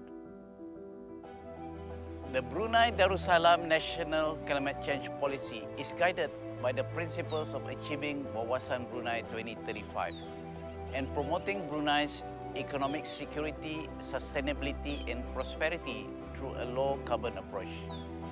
The green economy presents many opportunities for us, transforming industries, creating new and safe jobs, and greener goods and services, and bringing about sustainable growth. But we must act now, and we must act together. The government, together with the private sector and civil society, NGOs, industries, businesses, schools, our nation youths and every Bruneian has a part to play in ensuring that a clean, green and sustainable environment can be preserved for future generations. Dasar kebangsaan perubahan iklim negara Brunei Darussalam memberi tumpuan kepada 10 strategi utama yang akan meningkatkan potensi negara dalam mengurangkan pengeluaran gas rumah hijau. Namun, peralihan rendah karbon sangat memerlukan sokongan padu dan penglibatan pelbagai pihak yang berkepentingan di seluruh negara untuk mencapai matlamat utama melalui pendekatan All of Nation, iaitu untuk membentuk hala tuju negara Brunei ke arah menjadi sebuah negara yang lestari, yang rendah karbon serta berdaya tahan iklim. Negara Brunei Darussalam telah pun melalui perjalanan sebagai sebuah negara pengeluar minyak dan gas selama hampir 1 abad. Dalam melangkah ke abad yang baru, negara akan memulakannya dengan peralihan ke arah sektor tenaga yang termasuk industri minyak dan gas hiliran dan huluan yang lebih rendah karbon bagi memastikan perkembangan sektor perindustrian negara akan terus berdaya tahan dan inklusif. Ini adalah penting dalam memacu pertumbuhan ekonomi yang rendah karbon di negara Brunei Darussalam.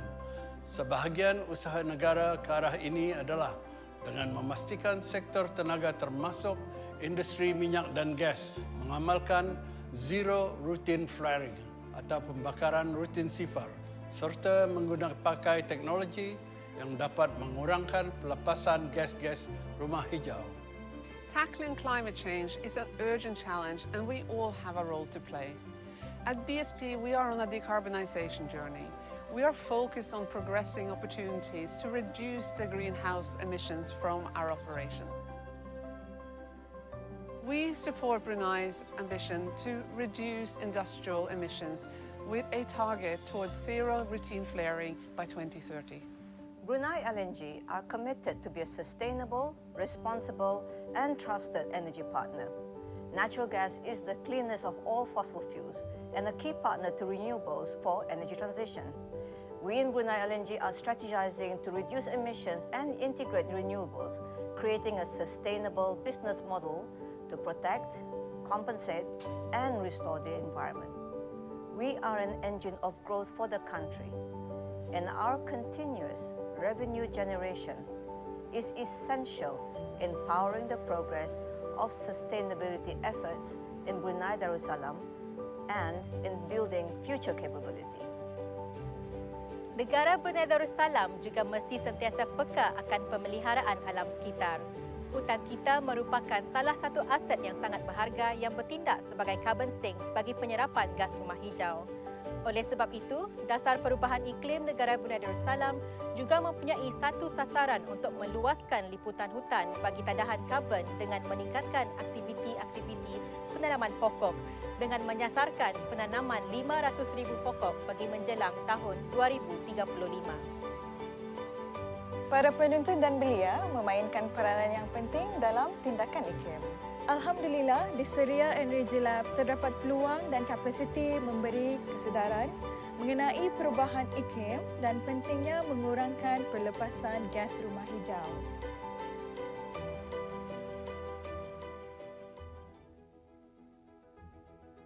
Hi, at NEVO, our vision is to provide solution to global sustainability challenges.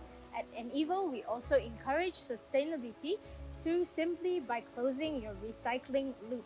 It is also important for Bruneians to start thinking of innovative solutions as a nation. With the evolution of LNG shipping technologies and recognition that carbon management is essential to counter the climate change implications of the world's increasing energy use, Brunei Gas Carriers continues to implement ways to improve its carbon emissions and reduce impact on the environment. PGC acknowledges that we can play a part by adopting more energy-efficient practices and technologies that would make PGC's fleet more environmentally sustainable. Demi bumi kita dan masa depan kita, marilah bertindak sekarang.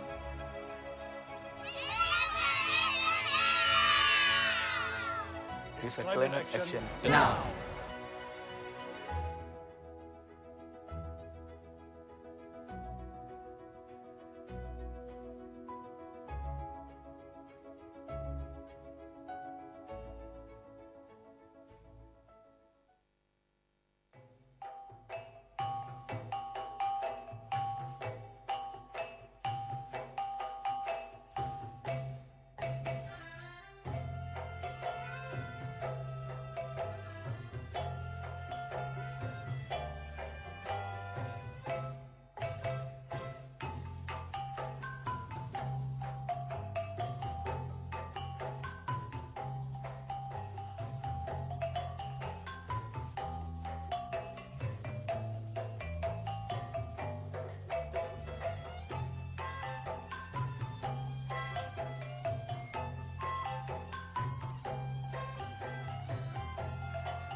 Having this morning. Inshallah, God willing, we will be starting our next event at 11 in the morning Brunei time. So a kind reminder, so that we have a very smooth event for the next part of the morning. Please do ensure your Zoom ID is named as follows, as shown in my name. So that would be name and organization. I'm sure there'll be a technical announcement slide that they will be sharing in a bit. Please, please, please, please, please mute your audio at all times. We would like to have a nicely done session without disruption. A virtual background has been provided for this meeting, so if you haven't applied it, please do. And please note that this session is recorded for documentation purposes. So it is about 10:46 a.m. here in Brunei time. So there's about 15 minutes until 11 o'clock when we start the next keynote address presentations by our lovely speakers right in a bit. So please enjoy the rest of your next 14 minutes. I am enjoying my teh tarik, and I will see you soon. I'll see you soon at 11 in the morning Brunei time. Thank you so much. See you.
Gentlemen, not to worry, we're not starting just yet. We will be starting though in 7 minutes, 11 in the morning, Brunei time.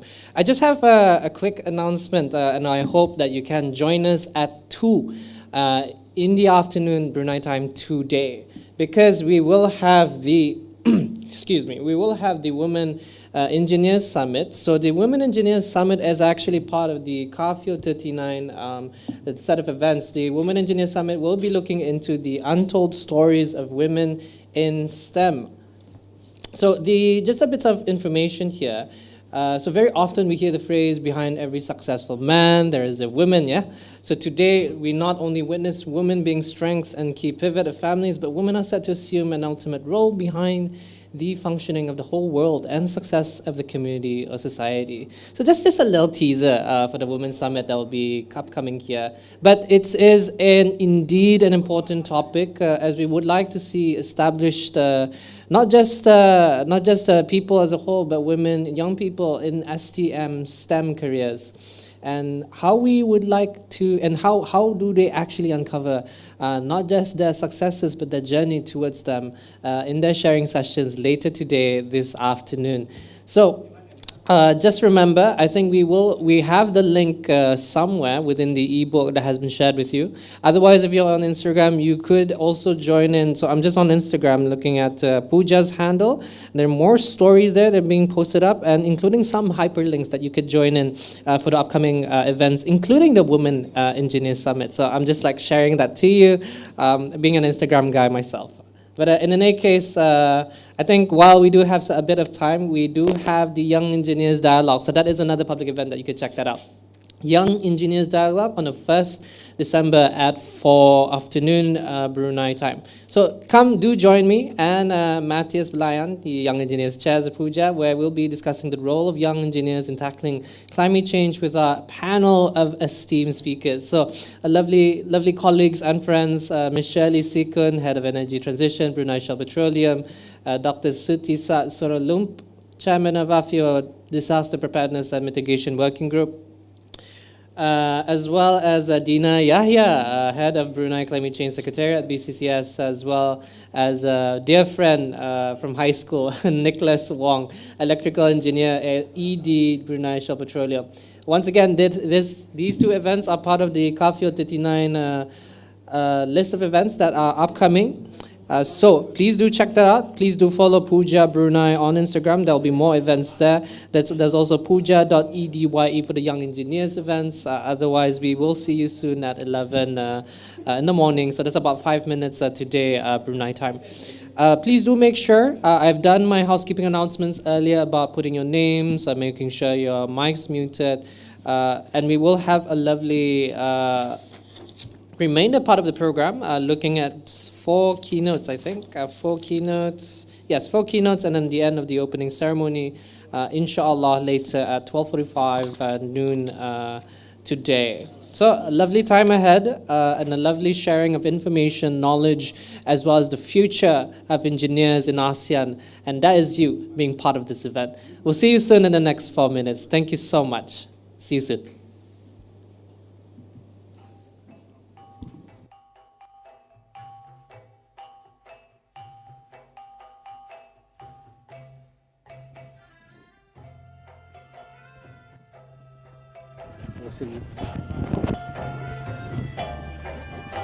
All right.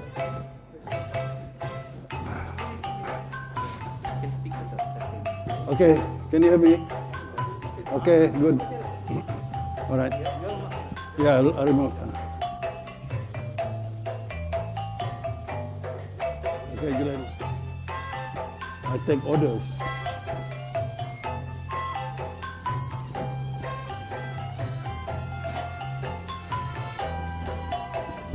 Thanks, Sheila.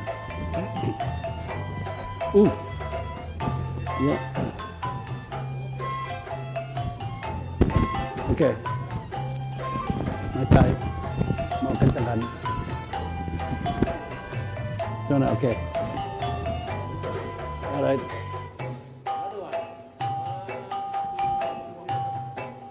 All right, good. Thank you.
Datu, distinguished guests, ladies and gentlemen, welcome back for the next part of the program, 11 in the morning, Brunei time for the Kafio 39 opening ceremony.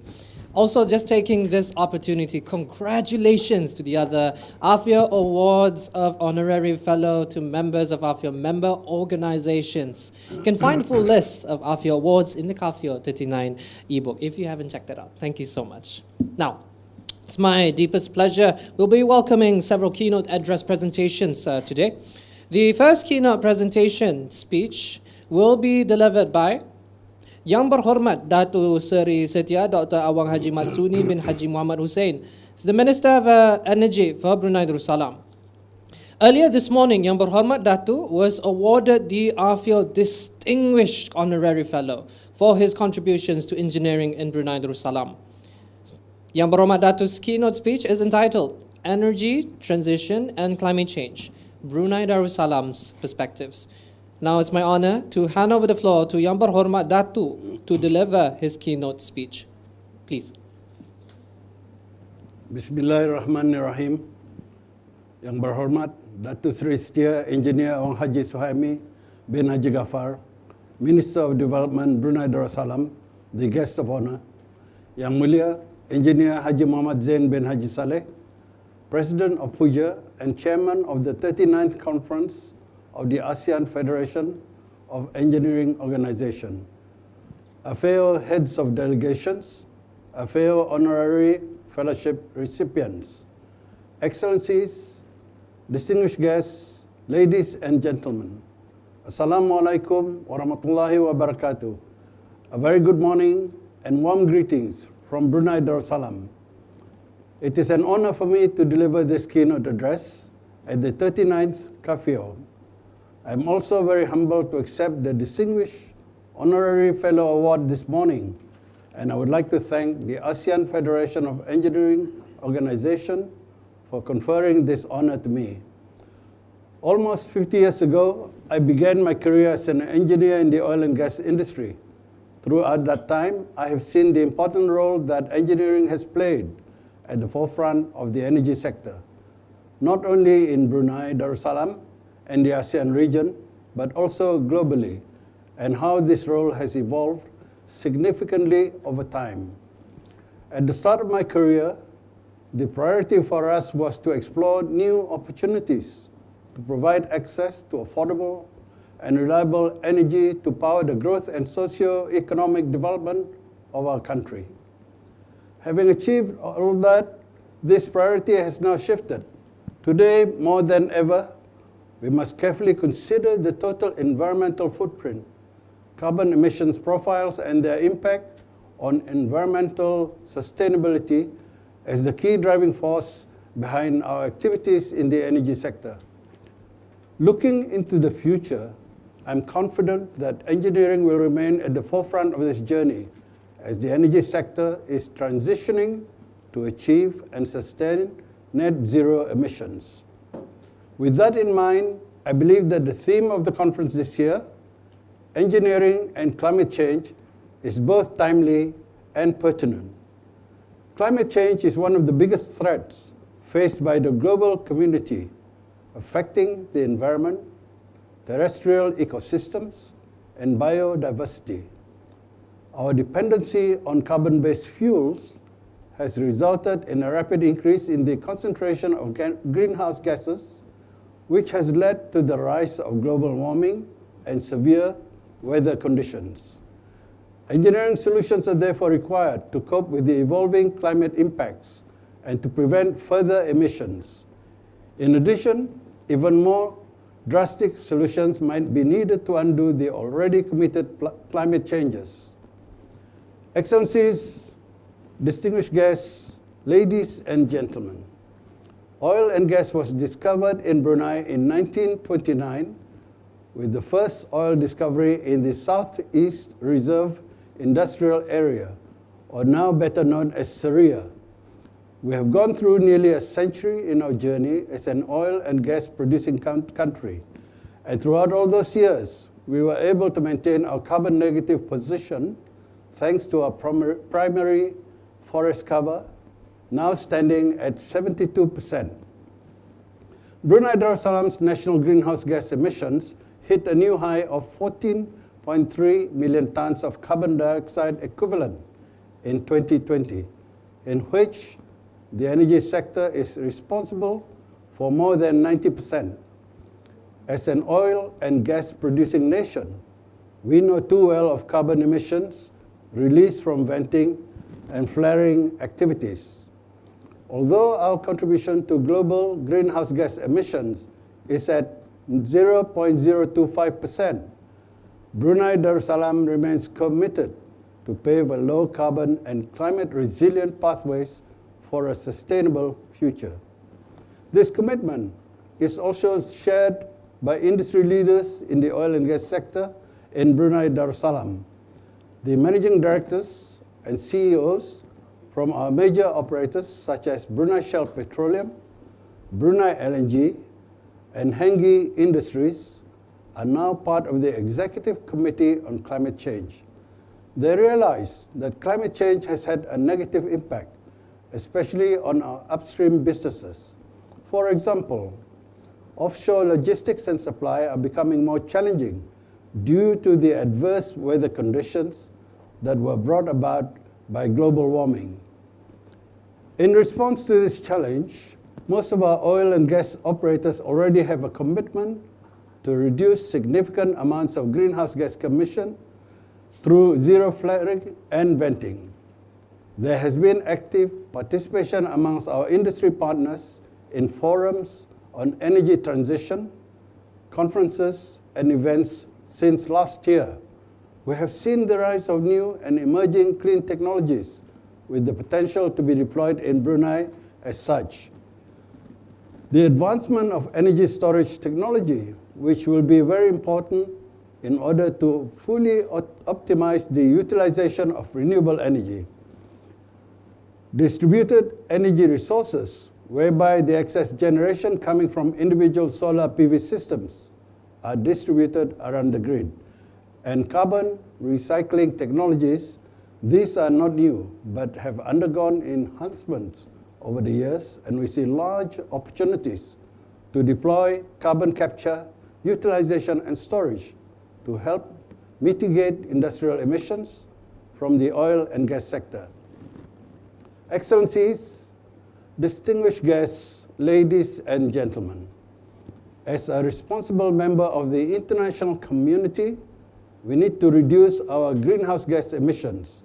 The Ministry of Energy is leading 4 strategies under the Brunei National Climate Change Policy, or BNCCP, namely, reducing industrial emissions, deployment of electric vehicles, renewable energy, and power sector management.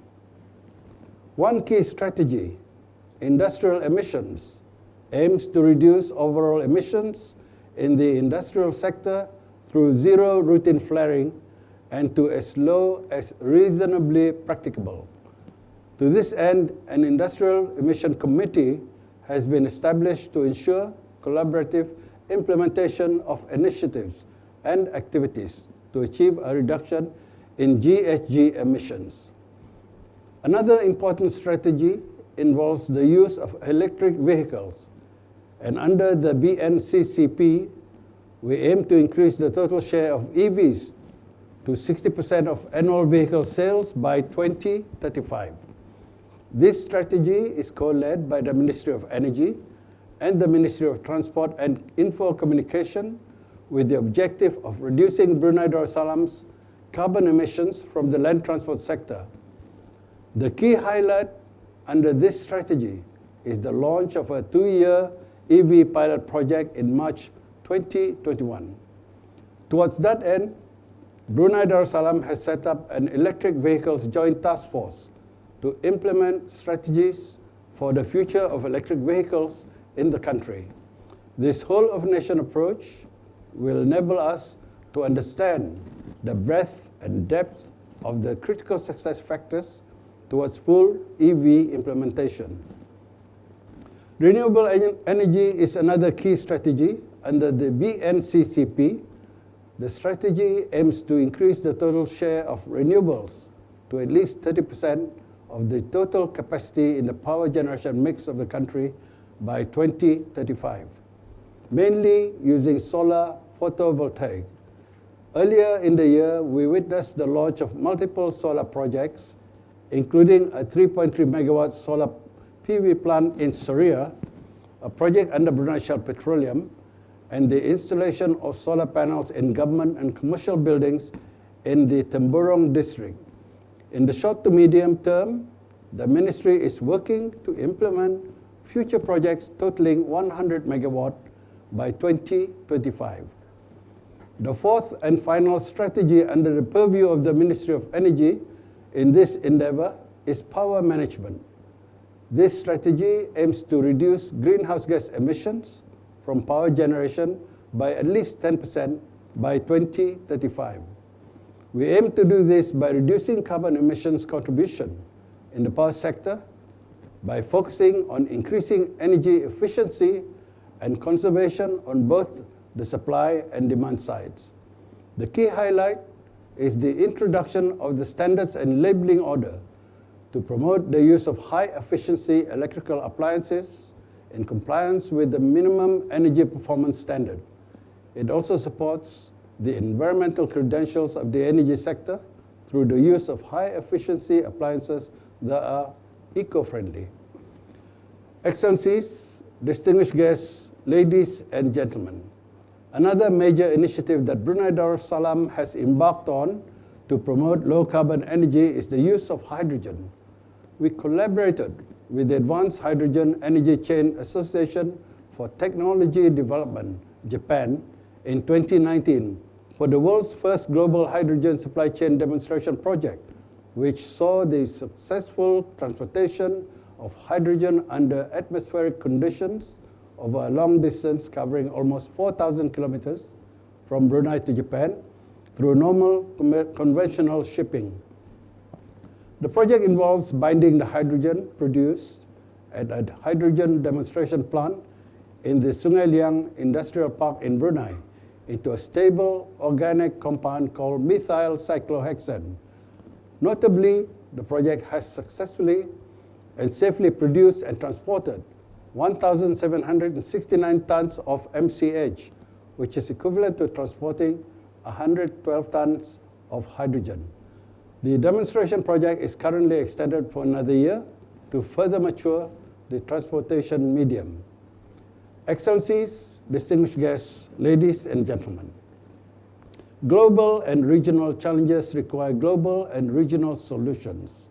As chair of the ASEAN Ministers on Energy meeting this year, Brunei Darussalam has advocated for the advancement of green technologies and other key initiatives to address the challenge of climate change. Under Brunei Darussalam's chairmanship of the 39th MM in September this year, one of the important outcomes of the meeting was the adoption of the Bandar Seri Begawan Joint Declaration of the 39th MM on energy security and energy transition. This declaration articulates ASEAN's intention to intensify efforts on long-term energy and climate change policy planning to increase the rate of energy efficiency and conservation, expand renewables, deploy advanced cleaner and low-carbon energy technologies towards low greenhouse gas emissions. Furthermore, as part of our MM deliverables this year, a seminar on the role of natural gas in advancing a low-carbon energy transition and a workshop on hydrogen and CCUS was held recently to collaborate on issues related to natural gas and promote a hydrogen-based economy within the region. And all this being said, I believe that ASEAN member states will be able to achieve these important targets through our own unique pathways, through pragmatic domestic policies and strategies, and therefore collectively contribute to the region's efforts towards a more sustainable energy chain. To conclude, I would like to emphasize that engineering will continue to play an important role in energizing the world as we transition towards achieving net zero emissions to address the challenges of climate change.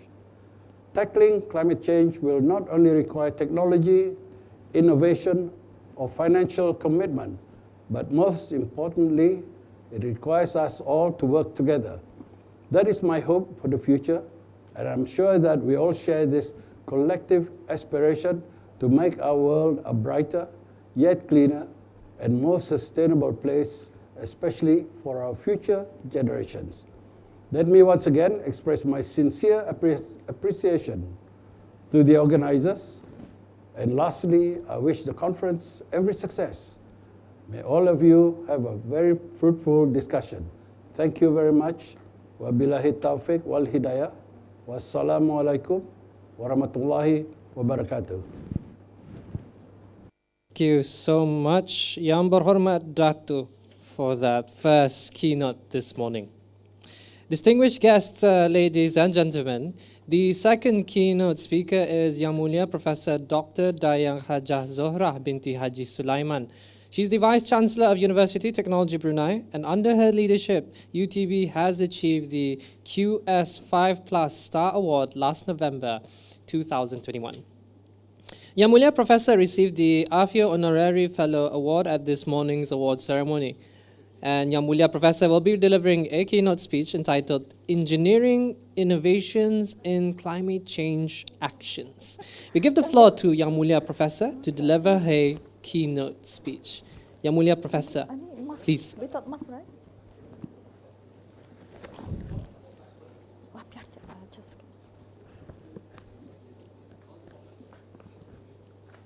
We're just allowing Yang Mulia Professor to just get ready. So once again, her keynote speech will be entitled Engineering Innovations in Climate Change Action. So it will be a wonderful perspective from her as the Vice Chancellor of University Technology Brunei to be delivering that. So I think once again, it is my deepest pleasure to invite Yang Mulia Professor to deliver her keynote speech. Yang Mulia Professor, please. Thank you very much. Bismillahirrahmanirrahim. Alhamdulillahirabbil alamin. Wassalatu wassalamu ala asyrafil anbiya wal mursalin. Sayyidina Muhammadin wa ala alihi wasahbihi ajmain. Our guest of honor, Yang Berhormat Datuk Seri Setia Engineer Awang Haji Suhaimi bin Haji Ghaffar, Minister of Development. Yang Berhormat Datuk Seri Setia Dr. Awang Haji Maksuni bin Haji Muhammad Hussein, Minister of Energy. Yang Mulia Engineer Tuan Haji Muhammad Zain bin Haji Saleh, President of Pertubuhan Ukur Jurutera dan Arkitek PUJA, and Chairman of CAFEO. Distinguished guests, speakers, conference delegates, ladies and gentlemen, Assalamualaikum warahmatullahi wabarakatuh, and a very good morning.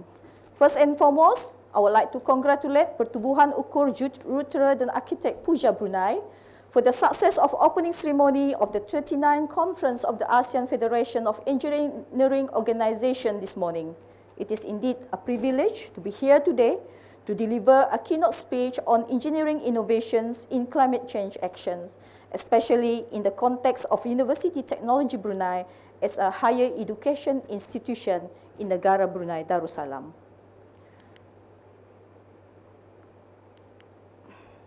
Distinguished guests, ladies and gentlemen, I will start by talking about climate change, a looming disaster on a global scale that is jeopardizing our livelihood, the significance of engineering and technological innovations, and the role of university in climate change research.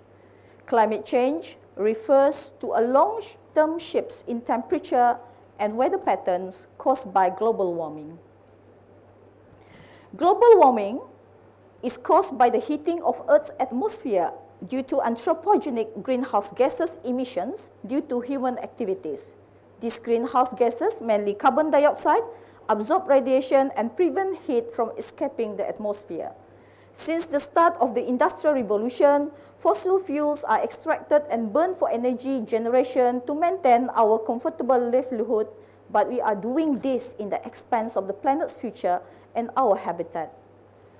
Here the figure shows the increasing trend of global temperature. The last decade of 2011 to 2020 was the warmest decade on record, while the past years of 2018, 2019, and 2020 was the warmest years recorded. It is an alarming increasing trend in global temperature, while it is a downward spiral for humanity. The imaging changes observed globally are presented. The atmospheric carbon dioxide level is currently at 415 parts per million, almost double the pre-industrial level, which correlates with the global temperature increase of about 1.2 degrees Celsius. About 43% of the ice caps has melted, which sees the global sea level has risen 23 centimeters since pre-industrial era and is predicted to rise by 1.3 meters by 2100. Natural disasters due to climate change are already happening around us. I'm sure we have all seen the video of Tuvalu's Foreign Minister, Simon Coffey, making his COP26 address standing knee-deep in the sea, thus highlighting the consequences of rising sea level, especially to island and low-lying countries. Just last week, storms and heavy rainfalls unleashed in Canada's British Columbia, causing unprecedented flooding. Borneo Bulletin article last Wednesday also reported the impact of long and intense drought that affects agriculture, hence food security in North Africa.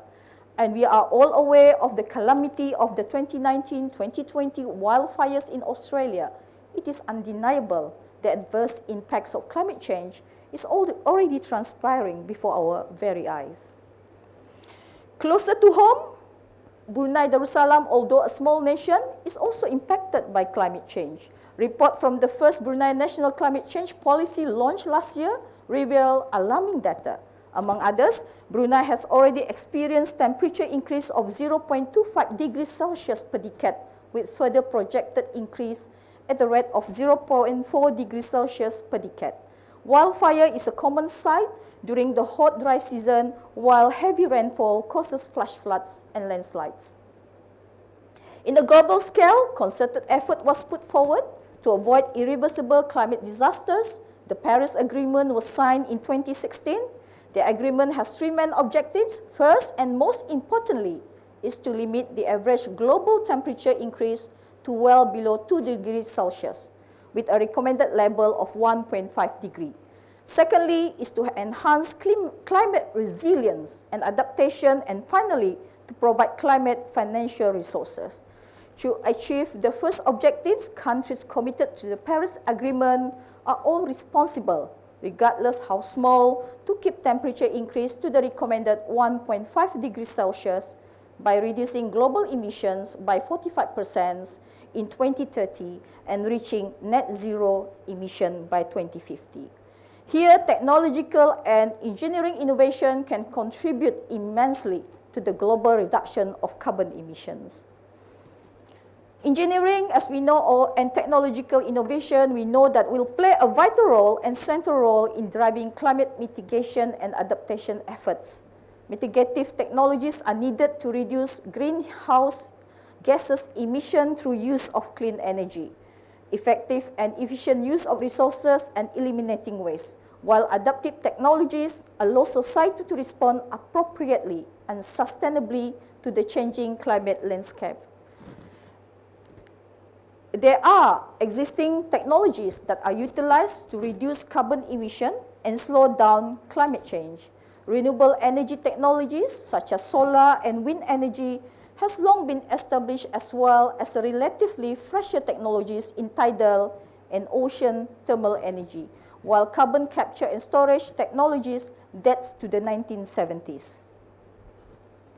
This figure shows the normalized patenting rate of climate mitigation technologies extracted from the European Patent Office, or the EPO, Worldwide Patent Statistical Database, accumulated globally, where a general increasing trend is observed after the Kyoto Protocol. This supports the idea that, at least in part, but importantly, the Kyoto Protocol led to an increase of innovation in these areas. The patenting rate for solar photovoltaic and wind decreased in the early 2000s, which correspond to these technologies maturing. Surely, to meet demanding targets in climate change, a large part of the work will be done by inventors to come with novel ways and new technologies to reduce greenhouse gas emissions. This is another data from European Patent Office, also reflecting an increasing trend in climate mitigation technologies. Generating clean energy is one, storing and distributing is another. Energy efficient technologies are equally important to utilize our resources efficiently as well as reducing carbon emissions. Technologies such as energy storage ensure unused energy are not wasted, while carbon capture utilization and storage technologies capture carbon emissions and can be applied especially in the industry. So these technologies are also inclusive as climate mitigation technologies. However, more recent data shows a worrying decrease in patents registration, especially in the energy, buildings, transportation, and manufacturing sectors.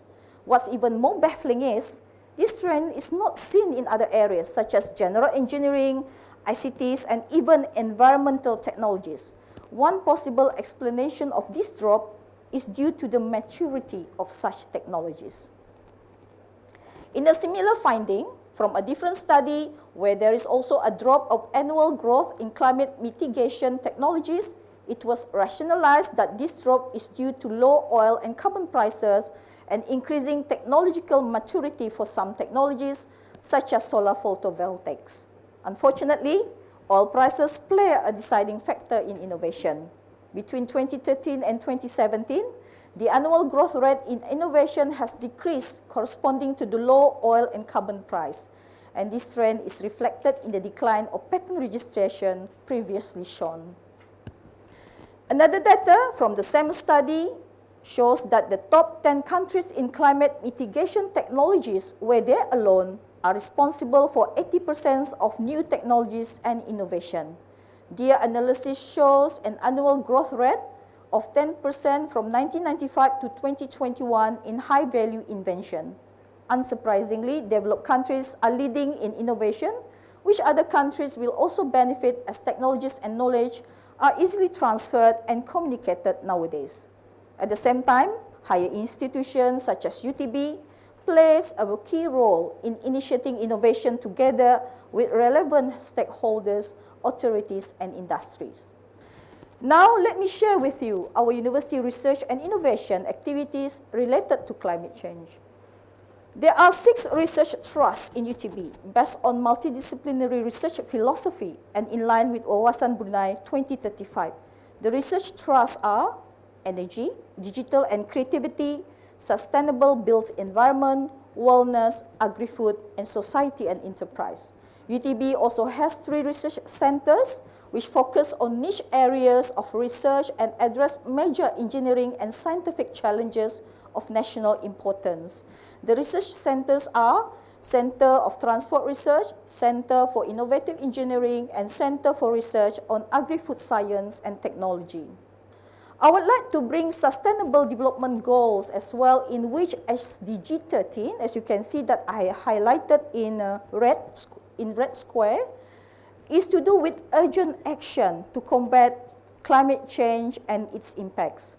Globally, the country only contributed about 0.025% of the total greenhouse gas emission in 2018. At the same time, with 72% forest coverage, the country still has one of the highest carbon sinks relative to its size.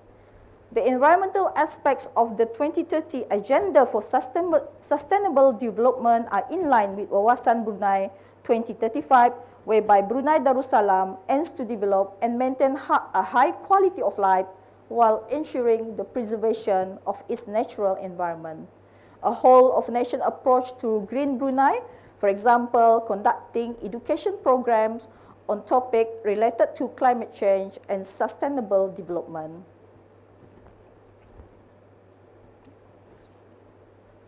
Some of the research projects conducted in UTB are design and build of an electric boat model for waterway transport for Brunei. It's done by CFTR, the transport research. We have relay station network based on low power wide area technologies for disaster management, development of biodegradable food packaging, tidal energy resource assessment and mapping for Brunei Darussalam, fast co-pyrolysis of biomass solid wastes in Brunei Darussalam for biofuels, and design of a tidal turbine for low velocity application. This is just some example of the project that's being carried out in University Technology Brunei. UTB also offers academic modules to our students such as air pollution and solid waste engineering, design and construct green building, energy and environment, energy engineering and planning, environment, leadership, technopreneurship and social innovation, renewable energy, smart greenhouse and aqua farming technologies, sustainability for engineers, sustainable environment, recycling and climate crisis. In addition to that, UTB also offers renewable energy related courses under TriSet, which is a long life learning, which handles lifelong learning in UTB. Recently, it introduced a webinar called the Life at UTB webinar series, where one of the sessions was on the Brunei National Climate Change Policy, delivered by a speaker from Brunei Climate Change Secretariat.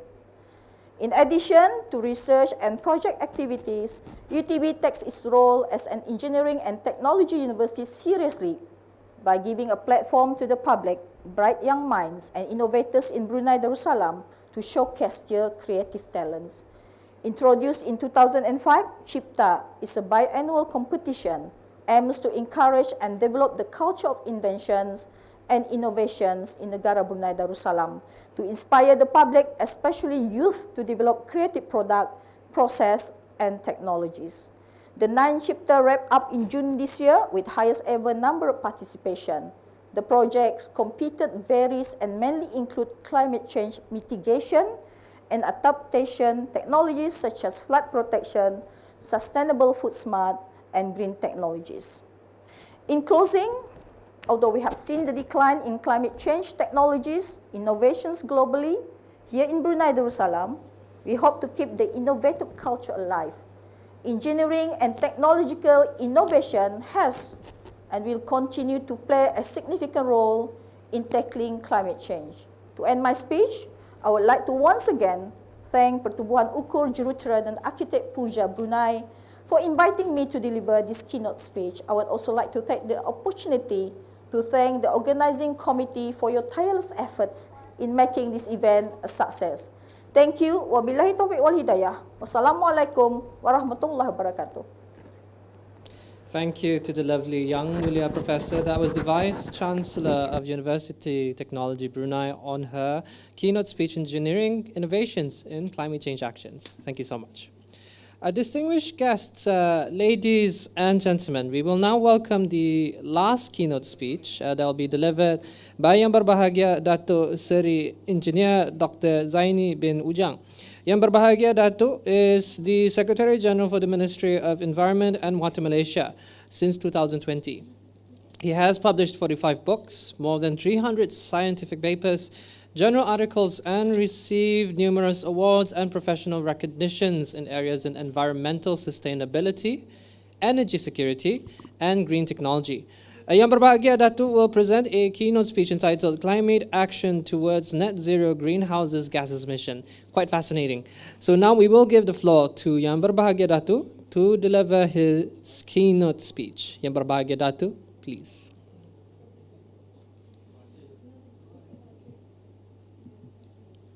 To all of you, on behalf of the Ministry of Environment and Water Malaysia, I would like to thank the ASEAN Federation of Engineering Organizations for having this seminar and inviting us to be part of the seminar. I would like to talk about net zero GHG emissions that inspired by many countries in the world, and the plan is to have it in 2050. The point I'm going to talk today is about complying with Paris Agreement 2015 and the decision made during COP26. And I was very fortunate to be part of Malaysian delegation at COP26 in Glasgow. And we would like also to share with you the objectives of Malaysian delegation at that time in attending negotiation sessions throughout 14 days in Glasgow. And we would like to share with you our intention to achieve net zero GHG emissions the earliest by 2050. Ladies and gentlemen, before we go further, it is very important to understand Paris Agreement in terms of parties that participating and agreed to be part of the framework of Paris Agreement. There are two major parties. One is Annex 1 countries, largely or mainly developed nations, and non-Annex 1 countries, mainly developing nations. So while negotiating in Paris, in Glasgow, to materialize Paris Agreement, the interest of both parties is to be understood. And let me talk about engineering fraternity. According to the National Academy of Engineering United States, the greatest engineering achievements in 20th century, based on the survey done among fellows of the National Academy of Engineering United States, was mainly related to energy generation or energy utilization. First is power grid electrification. Second is automobile. Third is airplane. Fourth is water supply and distribution. Fifth is electronics, radio and television, agricultural mechanization, computers, telephone, air conditioning, and refrigerators. So what I'm saying, without electricity, all this cannot be functional. And what is also important, to generate electricity, we have to incinerate fossil fuel as the main source of our energy in the 20th century. So as a result, we have this climate change because of the increase in global temperature. In 1917, we must understand one of the important decisions made in order to modernize our transportation and mobility in cities like New York, London, Paris, and many others. Horse caravan was banned, started in 1917, and this is due to the fact that it was dirty, it was noisy, and it was smelly. 100 years later, in 2017, many countries have indicated that they are going to ban the replacement of horse caravan, i.e. internal combustion engines in cities, such as the UK. So for example, I met during COP the high official delegation from the United Kingdom, and mentioned this very clearly, that in 2030 it will be impossible for people to buy petrol and diesel vehicles. The word used was impossible. Why? Because it contributed significantly to the release of GHG that create a situation whereby climate change is happening.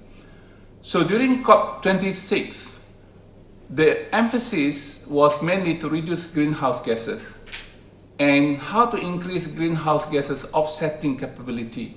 So countries, or we call it party countries,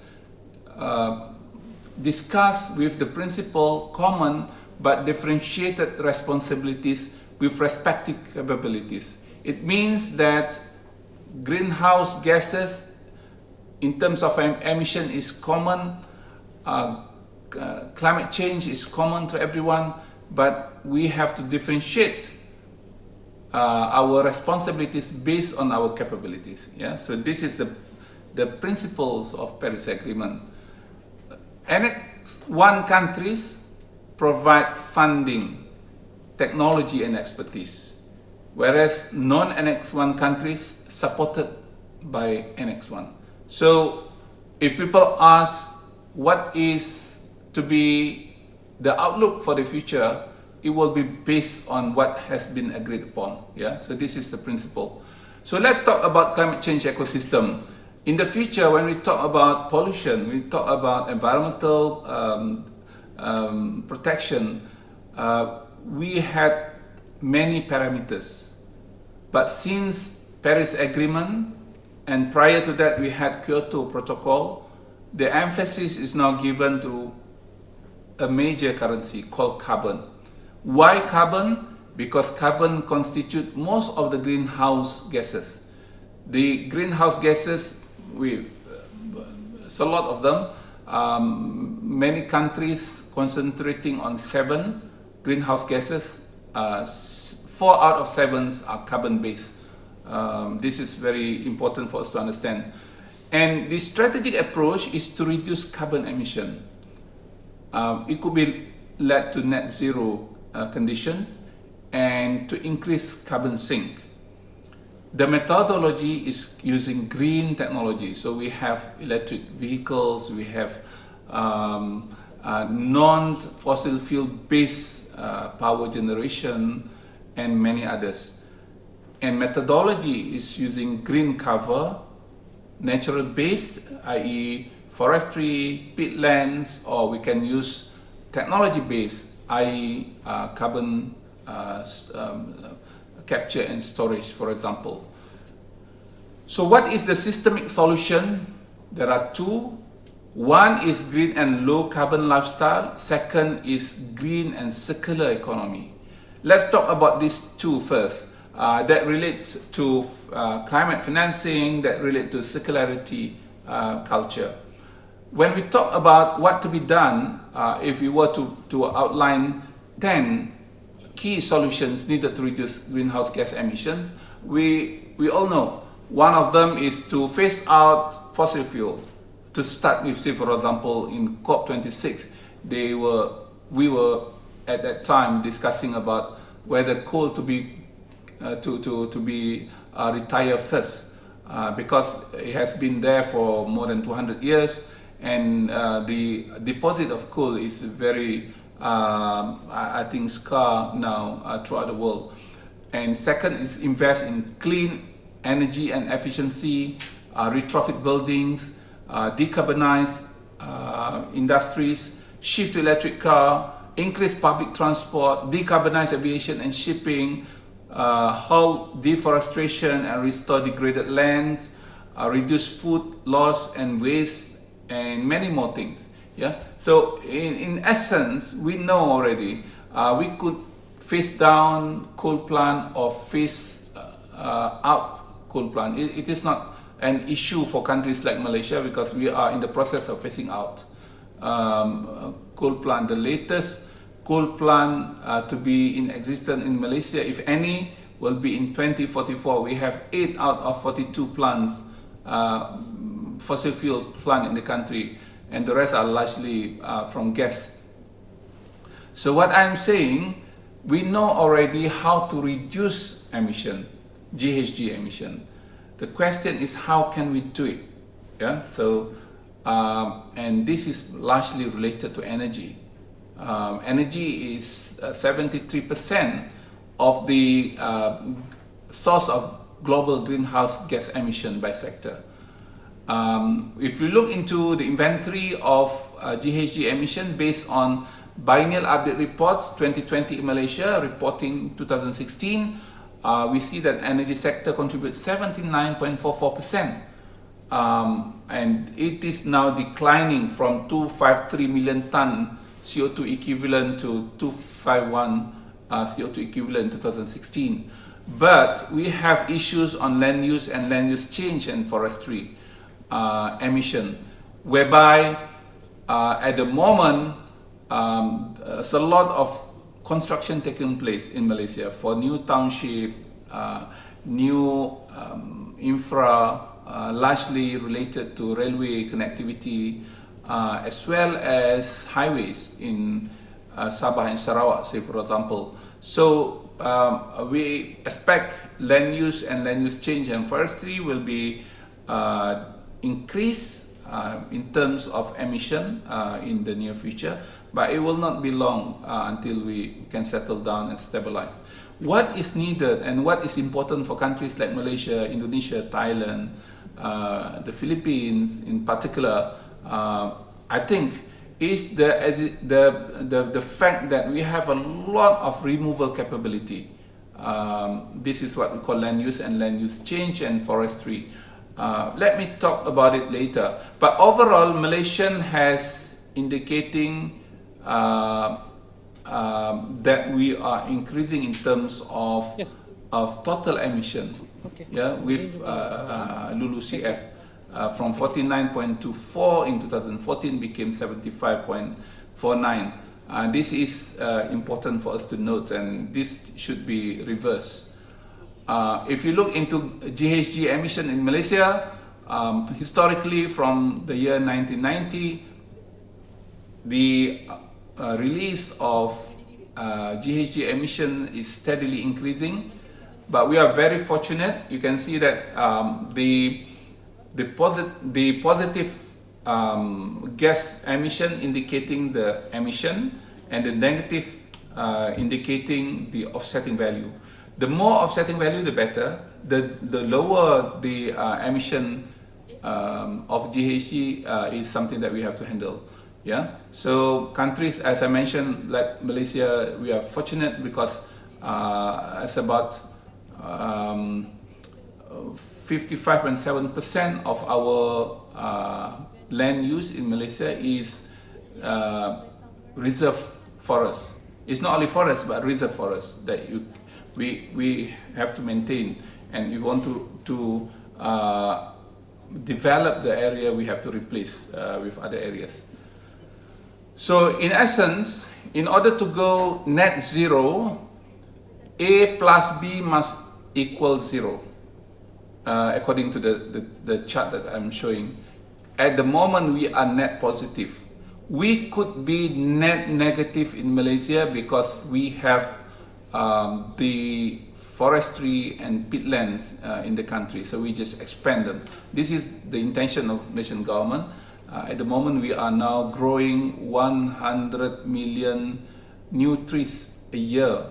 Until 2025 in Malaysia. So we hope by doing that, we will be able to not only to maintain, but also to be able to capture more. If we reach net negative, there is a potential for us to have international trading on carbon. By 2022, quarter 3, the domestic carbon trading system will be in place, and it's going to be traded in stock exchange in Malaysia. I just want to share finally the outcome of COP26 from Malaysian perspective. We are very grateful that it is a reality. By COP26 ended, we are now able to have Paris rulebook intact, and we can start implementing. And the biggest thing in Article 6 in Paris Agreement is carbon trading mechanism or carbon market. And this is what we are trying to implement by Q3 2022. The other one is the way we report, because in order to trade, we have to be able that the data, the GHG data is intact and transparent. So we are going to, all party countries will be able to report based on biennial transparency report as indicated in Article 13.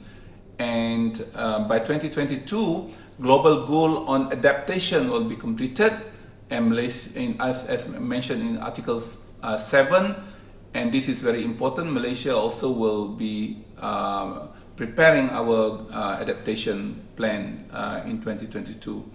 And then NDC updating is to be done every 5 years. So it means that whenever we are able to comply, we are able to improve, we can enhance, we can improve our positioning, yeah, by having more ambitious target, for example. And this is also related to long-term climate financing. At the COP 26, the Minister Datuk Seri Tuan Ibrahim Tuan Man has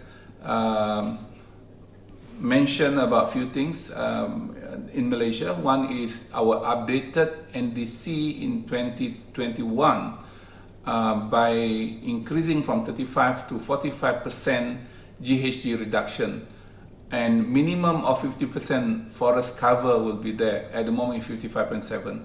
So we think that that is doable, despite people criticizing us, stating that it means that we can cut another 5%. No, that's not the intention. The intention is well above 50%, and by having carbon market, we will be able to enhance that.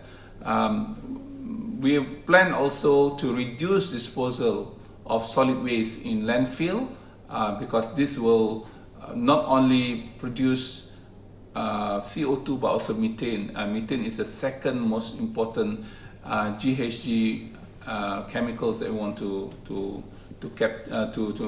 control. Net zero for Malaysia is still in progress, but we are planning to have the earliest by 2050.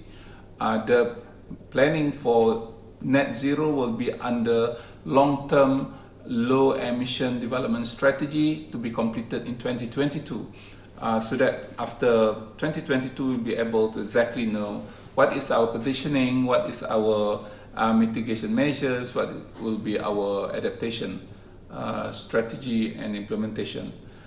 What is also important for Malaysian government is by 2030, government split with no diesel and petrol will be as what indicated by Prime Minister in his speech recently. It means that we are now start buying zero emissions kind of vehicles, largely electric vehicles in the near future.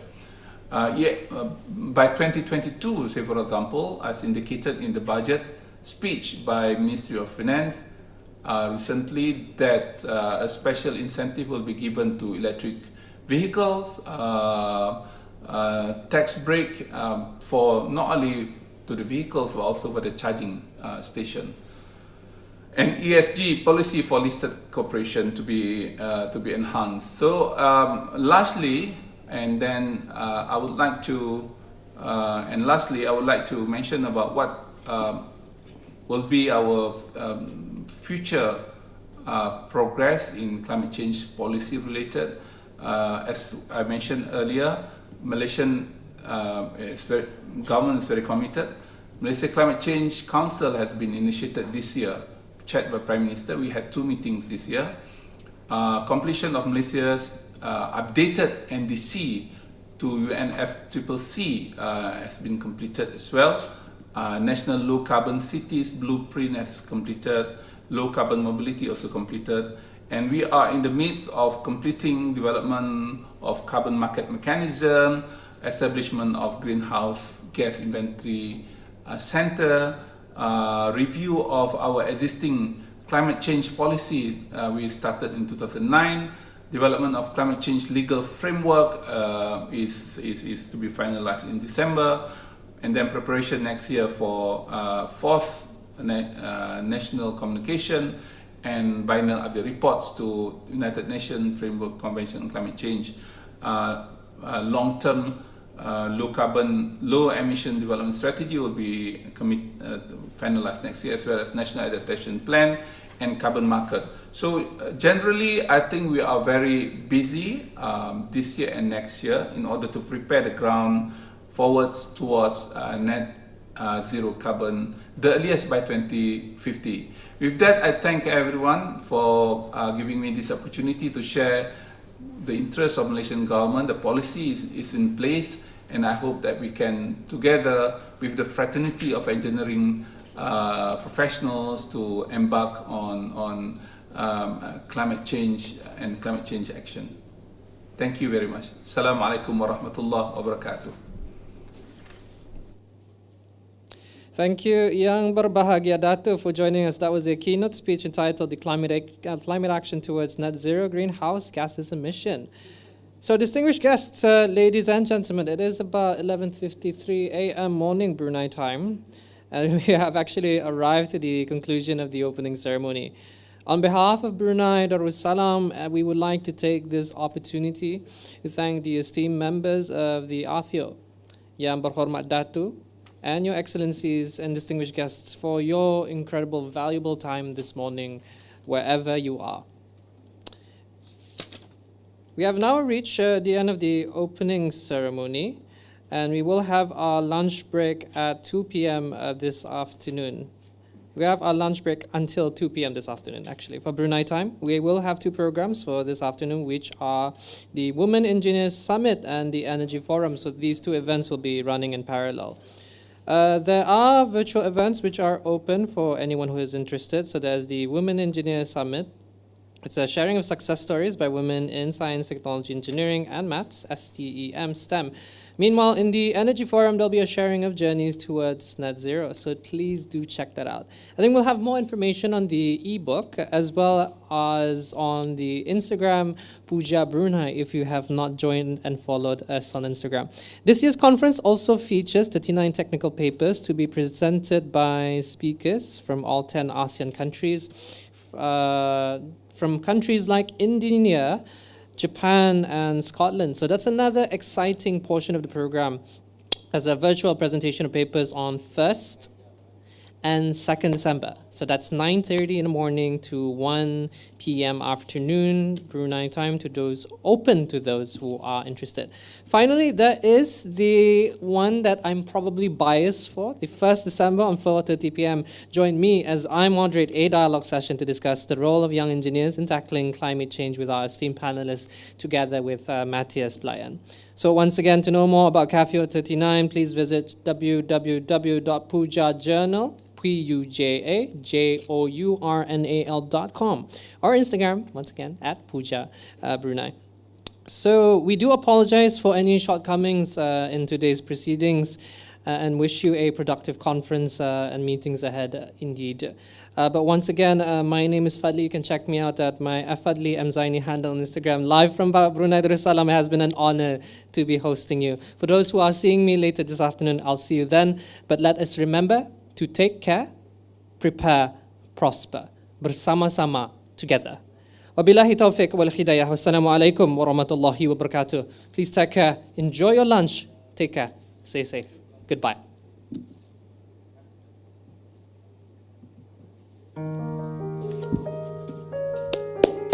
Negara Brunei Darussalam amat bertuah. Kita ni dianugerahi sumber alam semula jadi yang sangat bernilai. Udara yang bersih, alam sekitar yang bisai. Seni boleh dinikmati tiap kali matahari terbit dan terbenam. Forests serve as natural sink. They have remarkable ability of absorbing and sequestering carbon.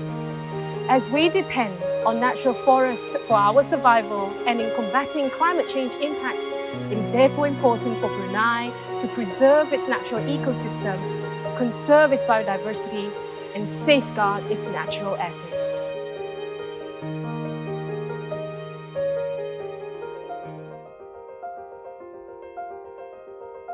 Kego tungo pantahun tugulo, koji similau rigom, mok dite, alai kayu, ya tapgaon. Ekosistem antalon, arono macam gudang, macam mall, jadi aro kalap akan tabsino, uru, rumah-rumah alai, isu jadi ngal sulap, sungal bakul dan yo lain-lain. Etinoyo yo ompogot tagon jati nganca madun-madun sa awad-awad jati iyaw mamagun. Brunei is home to rich tropical marine biodiversity. Reefs provide shoreline protection from storm and erosion, as well as food and source of income for coastal communities. We stand to lose a lot if these resources disappear, so we must work together to protect and save our reefs. Tapinya, ekosistem kita ni semakin berubah dan kita nilah generasi pertama yang akan merasa kesan-kesan perubahan ani. Banjir, tanah susur, kebakaran hutan dan angin kencang adalah di antara kejadian bencana alam yang sering melanda negara ini.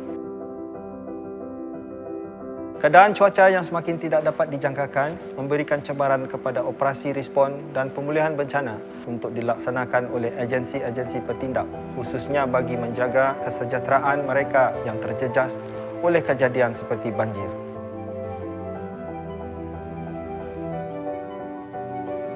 Kebakaran hutan tanah gambut adalah merupakan salah satu cabaran bagi anggota bomba memadamkan kebakaran berskala besar yang sering berlaku di negara ini. Ianya adalah berpunca daripada kejadian alam dan kecoyan manusia.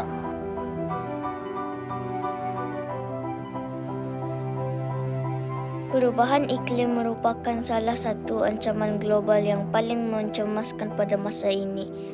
Suhu permukaan bumi semakin meningkat akibat tingkah laku manusia dan masa untuk membetulkan masalah ini semakin singkat.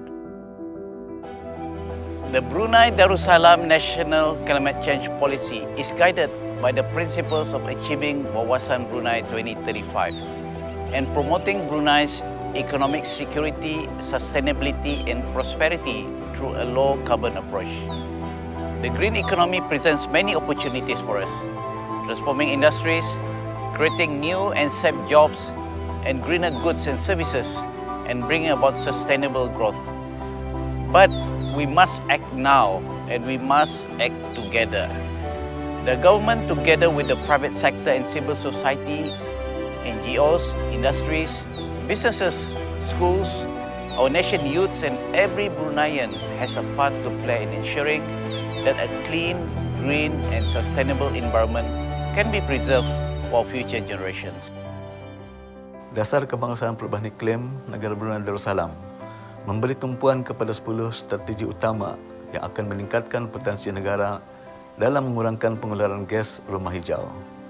Namun, peralihan rendah karbon sangat memerlukan sokongan padu dan penglibatan pelbagai pihak yang berkepentingan di seluruh negara untuk mencapai matlamat utama melalui pendekatan All of Nation, iaitu untuk membentuk hala tuju negara Brunei ke arah menjadi sebuah negara yang lestari, yang rendah karbon serta berdaya tahan iklim.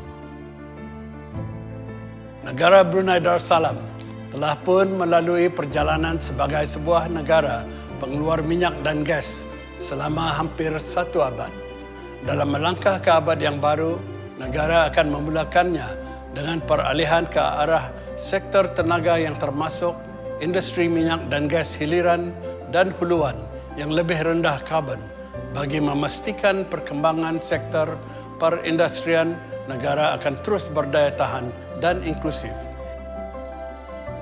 Ini adalah penting dalam memacu pertumbuhan ekonomi yang rendah karbon di negara Brunei Darussalam. Sebahagian usaha negara ke arah ini adalah dengan memastikan sektor tenaga termasuk industri minyak dan gas mengamalkan zero routine flaring atau pembakaran rutin sifar serta menggunakan pakai teknologi yang dapat mengurangkan pelepasan gas-gas rumah hijau. Tackling climate change is an urgent challenge and we all have a role to play. At BSP, we are on a decarbonisation journey. We are focused on progressing opportunities to reduce the greenhouse emissions from our operation. We support Brunei's ambition to reduce industrial emissions with a target towards zero routine flaring by 2030. Brunei LNG are committed to be a sustainable, responsible and trusted energy partner. Natural gas is the cleanest of all fossil fuels and a key partner to renewables for energy transition. We in Brunei LNG are strategizing to reduce emissions and integrate renewables, creating a sustainable business model to protect, compensate and restore the environment. We are an engine of growth for the country, and our continuous revenue generation is essential in powering the progress of sustainability efforts in Brunei Darussalam and in building future capability. Negara Brunei Darussalam juga mesti sentiasa peka akan pemeliharaan alam sekitar. Hutan kita merupakan salah satu aset yang sangat berharga yang bertindak sebagai carbon sink bagi penyerapan gas rumah hijau. Oleh sebab itu, Dasar Perubahan Iklim Negara Brunei Darussalam juga mempunyai satu sasaran untuk meluaskan liputan hutan bagi tadahan karbon dengan meningkatkan aktiviti-aktiviti penanaman pokok dengan menyasarkan penanaman 500,000 pokok bagi menjelang tahun 2035. Para penuntut dan belia memainkan peranan yang penting dalam tindakan iklim. Alhamdulillah, di Syria and Region Lab terdapat peluang dan kapasiti memberi kesedaran mengenai perubahan iklim dan pentingnya mengurangkan pelepasan gas rumah hijau.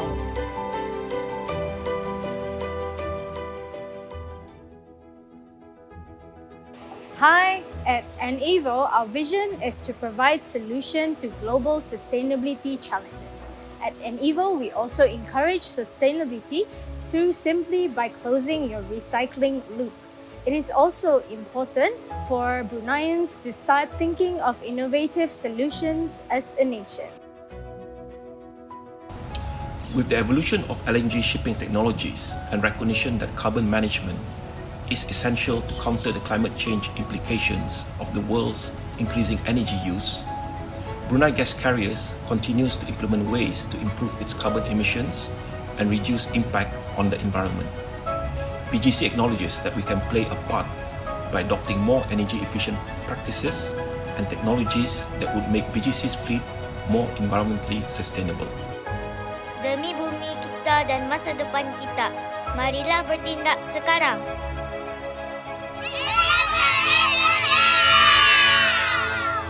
It's a climate action now.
think if it's easier, contohlah for you. Hopefully, diorang ikut yang what we told them to do, yang buat paper presentation. Hanya Q&A tu sajalah. Q&A kalau diorang tanya, is it check? Check apa? With what? Kalau diorang raise their hand, then we're gonna use yang check up. Otherwise, check.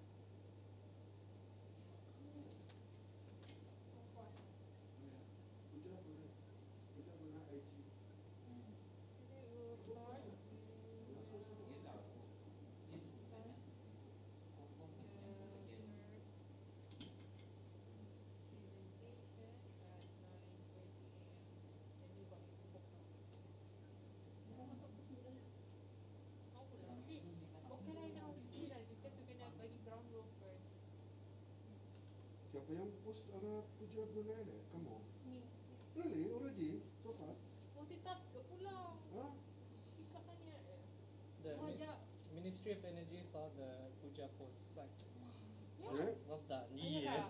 You mean? Dah pasal aku ada share ke dia lah. Kalau Puja IG, oh you, No, Puja IG. And then I said, please follow us, terus Personally? No lah, not the minister lah, the ministry. Macam bikin minister yang. No dulu. Kuat ke lah? Dah lah, kalau kuat angkat barat, insyaAllah. Kuat ni. Cepat je, Fika. Aku saja, dia highlight saja aku ada. Yang menteri lain dah kita masuk. Marah. Semua je tu. Dewan. Nanti Syam.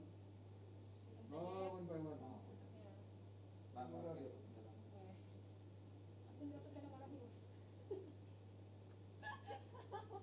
Fragile. Nangis ko. Okay, we're not gonna show lagi Country 39 background masa awal-awal. We're just gonna show the housekeeping one. Pasal dia waktu takut babal kan. Please digest. Okay. Apa tadi kau minta? Oh, mic. Mic? Oh. Untuk? Dipakai ke lah? Untuk cek sampai mana tu. Semua mendengar di mana menyimpan mic Puja. Okay. Sorry, aku lagi ni sikit pasal otak aku. It's okay. Not here, bukan sini, si Momar. Si Momar? Harap plastik basarnya tu pala.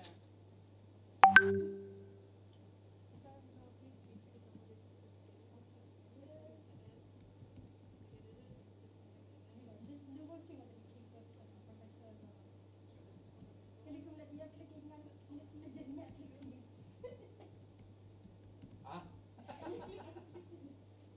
Itu dia orang.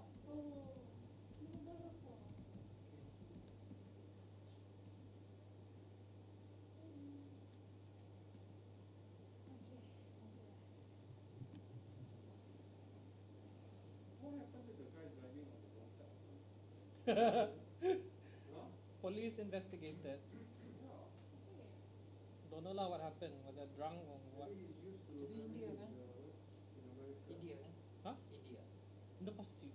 Aku pun pasti. Adanya polisnya masih dalam investigation, tapi dah di-share apa outcome-nya. Yeah, and then reminded the public, please obey traffic and blah blah. No, actually what happened, they in Australia kan, highway Yeah, the other way around, yeah. They will tell you a sign to wrong way, go back or something. So you know you are on the wrong before you enter. They have a sign to tell you to wrong way or go back or something. Because orang from other countries maybe not tahu.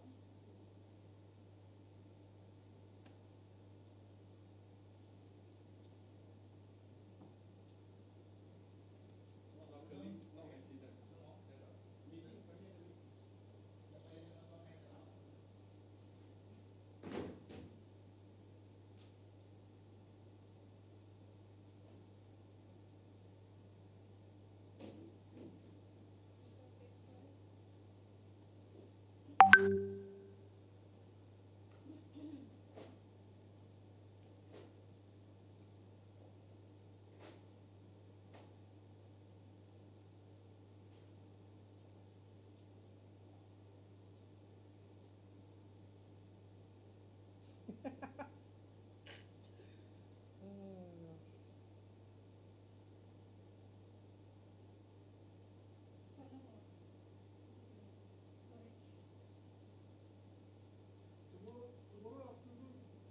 Pani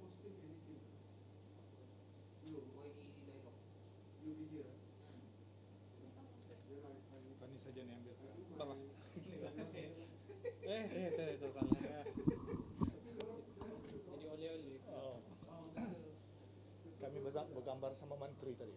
Ya. Semua di sana.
Bismillahirrahmanirrahim.